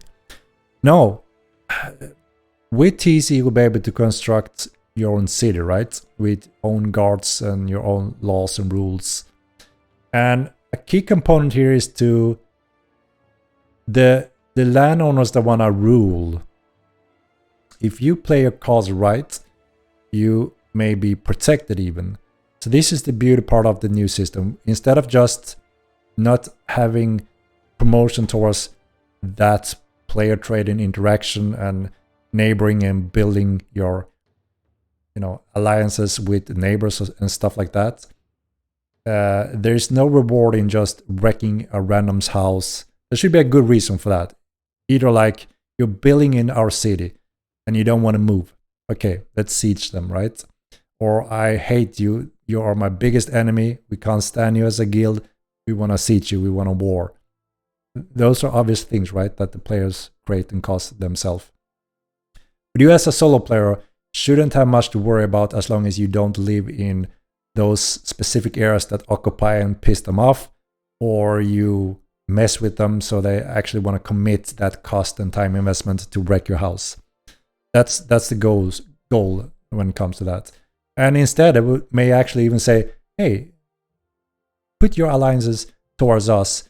We want to grow beyond your lands and we're going to protect you. We're going to give you a little gold. And, you know, and you go, holy shit, I'm a nobody, but sure, give me that. I'm signing up for it. obviously you need to consider if there are on the other side is a conflict with another landowner that wanna take over instead, and maybe they come to you, no, go with us instead. There could be that conflict, and that's what's gonna make it interesting. Or you just say, I don't wanna participate, let me be. So we're trying to make very good improvements in the TC system that will promote proper meaningful sieging and conflicts for those that are hungry for that, rather than just randomly destroying someone's solo houses.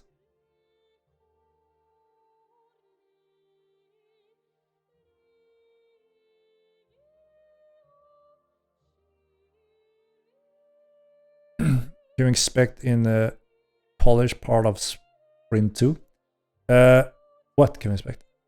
So there's always a lot of very good improvement in polish. Like I said, optimization on stuttering and performance in general, the normal bug fixing list, stuff like that. So there's gonna be quite a bit good important improvements and fixes.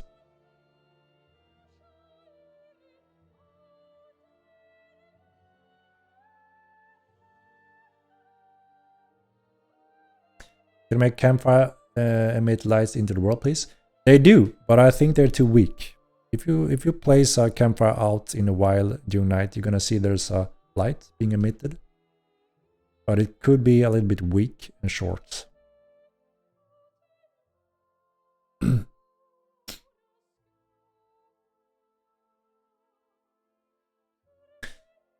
So depending on the number we hit on Milan, like, okay, we're happy with this game, Milan gonna feel populated. Depending on that, we're gonna decide the size of the other continents, like Saruka. They don't have to be the same size as Milan. I mean, Milan is 4 times larger than Milan 1, right? So we already have much larger than Milan and Saruka combined from the old game. So depending on those numbers, if we see, I want a little bit more tight, depending on those numbers, Saruka may be a little bit smaller than Milan. And we keep adding continents when we see the population have grown out of it, kind of. So, the final sizes are not final when it comes to the upcoming continents. We may adapt them over time, and we even need to add more over time.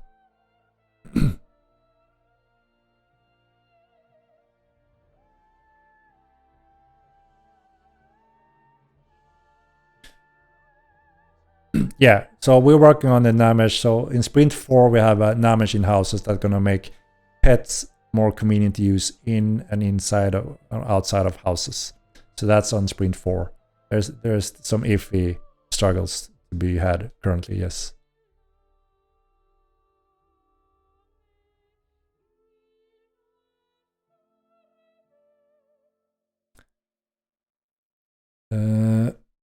All right, holy cow, I thought I was on 3 hours. I'm already in 4 hours, guys.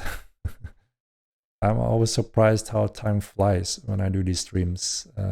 Just discussing and covering some questions, and bam, 4 hours out of nowhere. Can we get logs for items in houses, strongholds, or no, please? So what we're adding is full level control. So you can make sure that if these are new people or we don't really trust them, give them access to level 1 only. And you have, if you have valuables in some chests, you can put them, you need the highest ranking to access those. So only limited person can access them. We want logic and realistic feelings, just like in real life. How would you know if someone stole something for your chest if you didn't see it happening? Did he leave a note and that's why you can read it on the chest? Doesn't make sense, right? But obviously we understand the need of proper tools so you can actually do a lot of control. So you could actually spot a thief by, here you go, you have access to this, and only those guys have access, and you know for a fact that mother F, he stole it because only he has access. That's when you have creative tools in a more gameplay-wise setting, rather than there's a note saying he took out 5 gold. You see what I mean? So we want to set the tiers and tools properly for you to have that kind of control instead, and it fits the game and makes it exciting. You can make a trap for him to spot the thief or whatever. You see what I mean? We don't want to give you our chest logs. Yeah, this guy looted this. You have that in the game as well. So I hope that makes sense that, yeah, we do need proper tools so you have proper control at least. But there still should be room for that bastard, he's a thief, or was it him? You know, that is part of the gameplay. Can you trust him or not? Is he portraying just like our original trailer? Do you remember when the Mortal Online trailer, when the adventurer goes out from the what is it, the Minotaur dungeon, and there's 4 people there turning around. They are friends and they pull their weapons, or are they foes? You know, that is part of the gameplay where you trust him or not. Is it a betrayal, or is it a thief or assassination? But yeah, we need good tools obviously to give you some control of, be able to set a trap, you know, pull out the thief or whatever that may be. Hope that makes sense. So now, Tico, we have done the giveaway already. It's have been done. We're on the ending note now. But yeah, every Thursday when I stream, we do the giveaways. So you just have to participate here while we start the giveaway.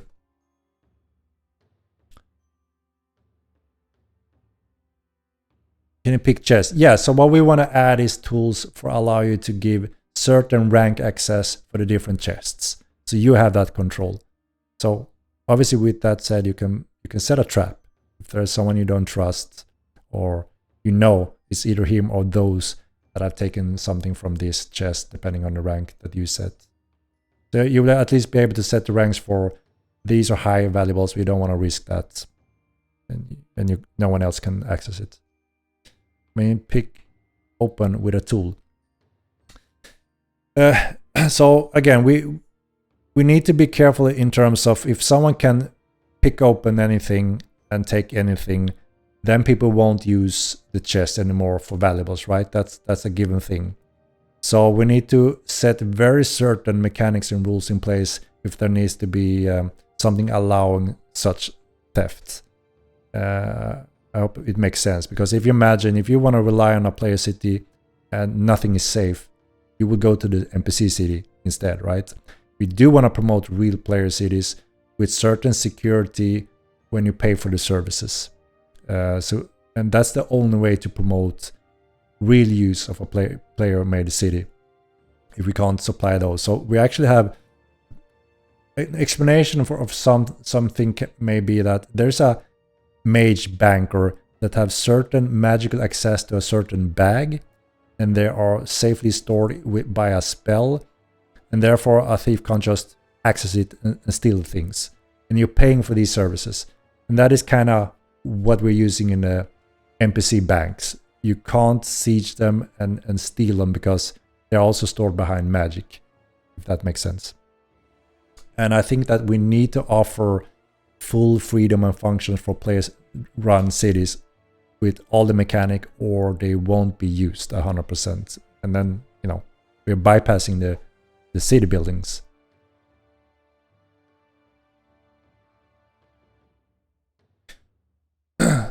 Hello, sir. If you siege and destroy a stronghold or keep, will you be able to loot its continent? Yeah, so that's a different state, right? If you siege someone and destroy, again, there will be 2 different states when you can magically store some things, and then there are normal chests that you just keep items in. When you siege something, it comes into this rubble state where there is a timer for the defenders to try to, you know, retrieve items from them, and then they decay into when anyone can access them. So there are some type of time frame when you can try to fight for your items or try to secure them, and if you fail at that, they will be free for all eventually. That is a baseline we're looking at.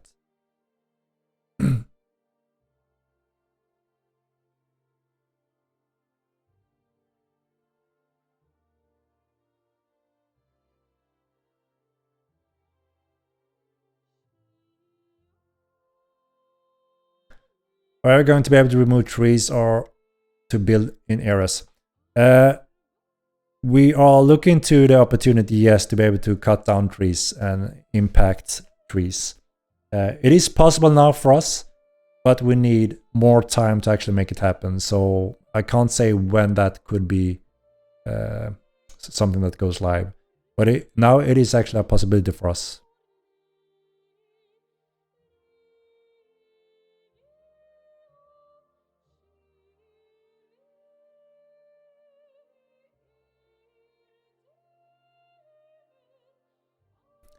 I'd like to join a guild, but I found the toxic environment and the in-guild politics impossible to tolerate. It is a shame. Nightingale MA. Then you need to find a new guild, right? There are so many different cool guilds in our game. There may be hostile ones, there may be some toxic ones, there may be some crazy ones, there may be some RP ones, crafter ones, traders, PvP, PvE only, magic only. There are something for everyone. That's the beauty. You just need to look and you will find. Or create something your own and try to pull in other like-minded.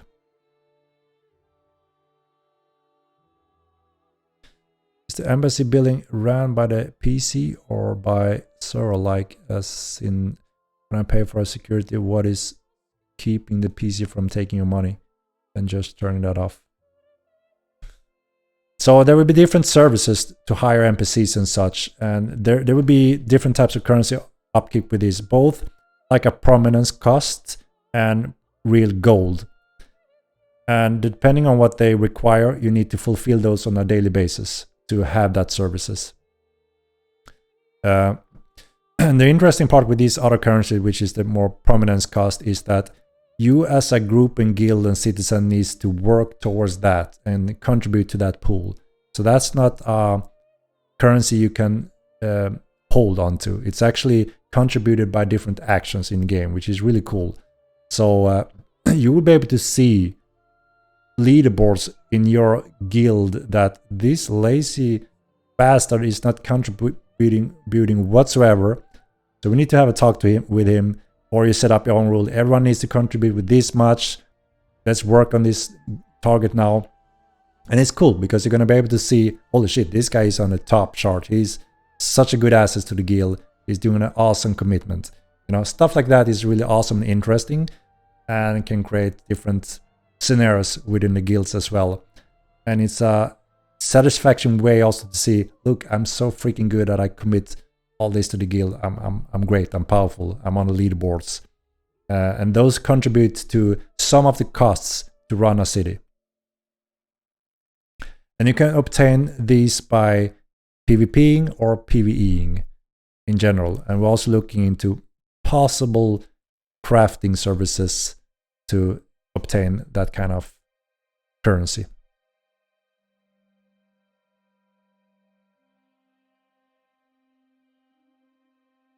And then, yeah.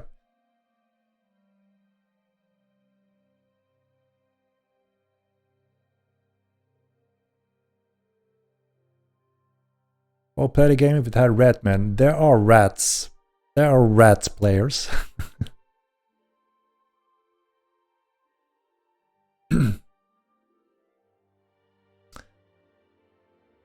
Alright, guys. Getting a little bit tired here now. Getting late. Rat berserkers. They're coming, they're coming. They're coming.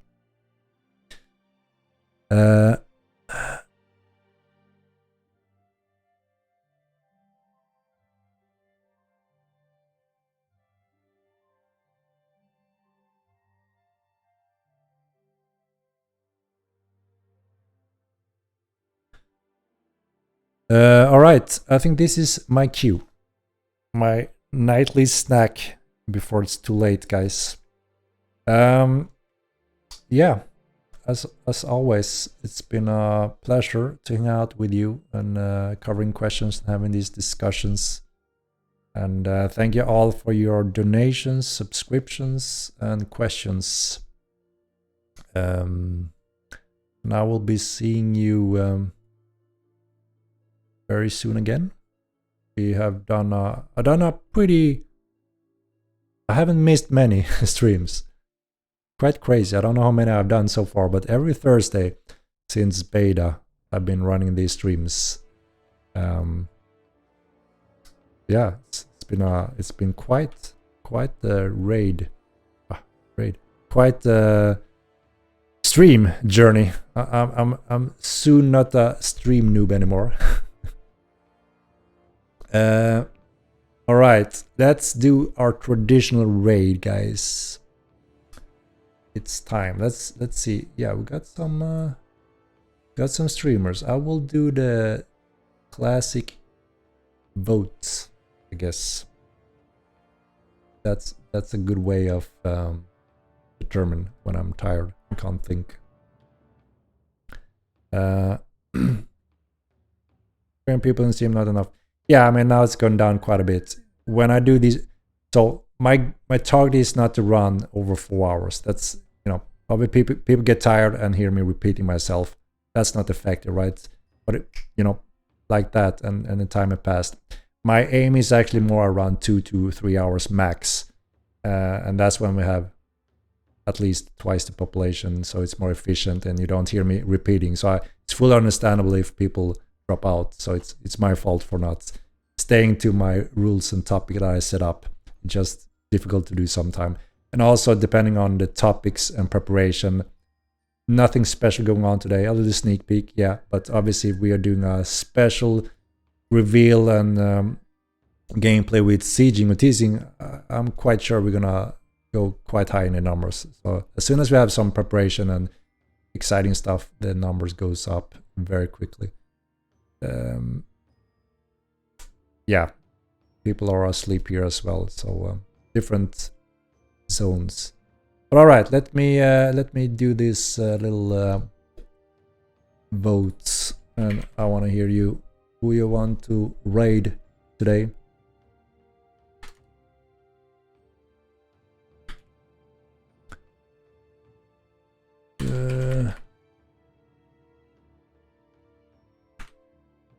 I'm gonna give you the option in a moment here.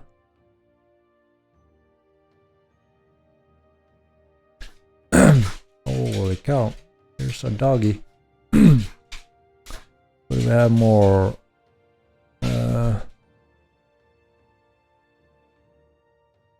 Okay. I can't add more than 1, 2, 3, 4, 5, but I guess that's enough. All right. You have 1 minute.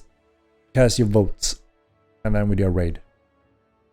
And then it's night time for me. So click the vote button here, the arrow down. Goes your vote. Who do you wanna watch? Do the raid. Bruce Lee in the lead. Bruce Lee, Rob. He's an awesome guy. Very nice guy. He have improved greatly. I used to watch him fighting with his squad, and even though they had great numbers, they always get a beating. So I always felt a little bit sad for them. They always get a beating, but they never give up. They rear gear, head out. They never get defeat, and I really like that. I appreciate that, you know, strength. And what happened lately when I watched him fight with his crew is actually they're starting to win a few fights. So that's awesome to see the evolving skills as a team. Is calling out, you know, being a team leader and doing the right calls is a huge thing for a team fight. And it's awesome to see that they excel in those skills and actually starting to progress and win, which is really awesome to see. Yeah, we should publish these VODs on our website and on YouTube as soon as we can with the Twitch rules when we can post them. All right, let's yeah, I'm long overdue. Sorry guys, 4.5 hours, that's long overdue. People get tired and I forget about the time. So I'm trying to get better at that so it's more efficient and people don't get tired of the same repeating things eventually. Okay, Bruce Lee it is. Where the hell do I have my raid button? There it is. All right, again, thank you so much for participating. Bruce Lee, Rob. I'm very happy to have you here, and we appreciate your support. Without you guys, we have nothing, right? That's how it works. So you do a huge thing for us, and you give us the energy and fuel to make this happen, and we're gonna reach the goals. It's gonna be very exciting time ahead. And together we're gonna put Model 9 on the world map. It's needed, it's important, because there's nothing else when it comes to this category, I think. So yeah, have a very good night, and I will see you soon again. And let's take a look at Bruce Lee. If they're out fighting or what's going on, you never know. All right, good night, guys. Good night.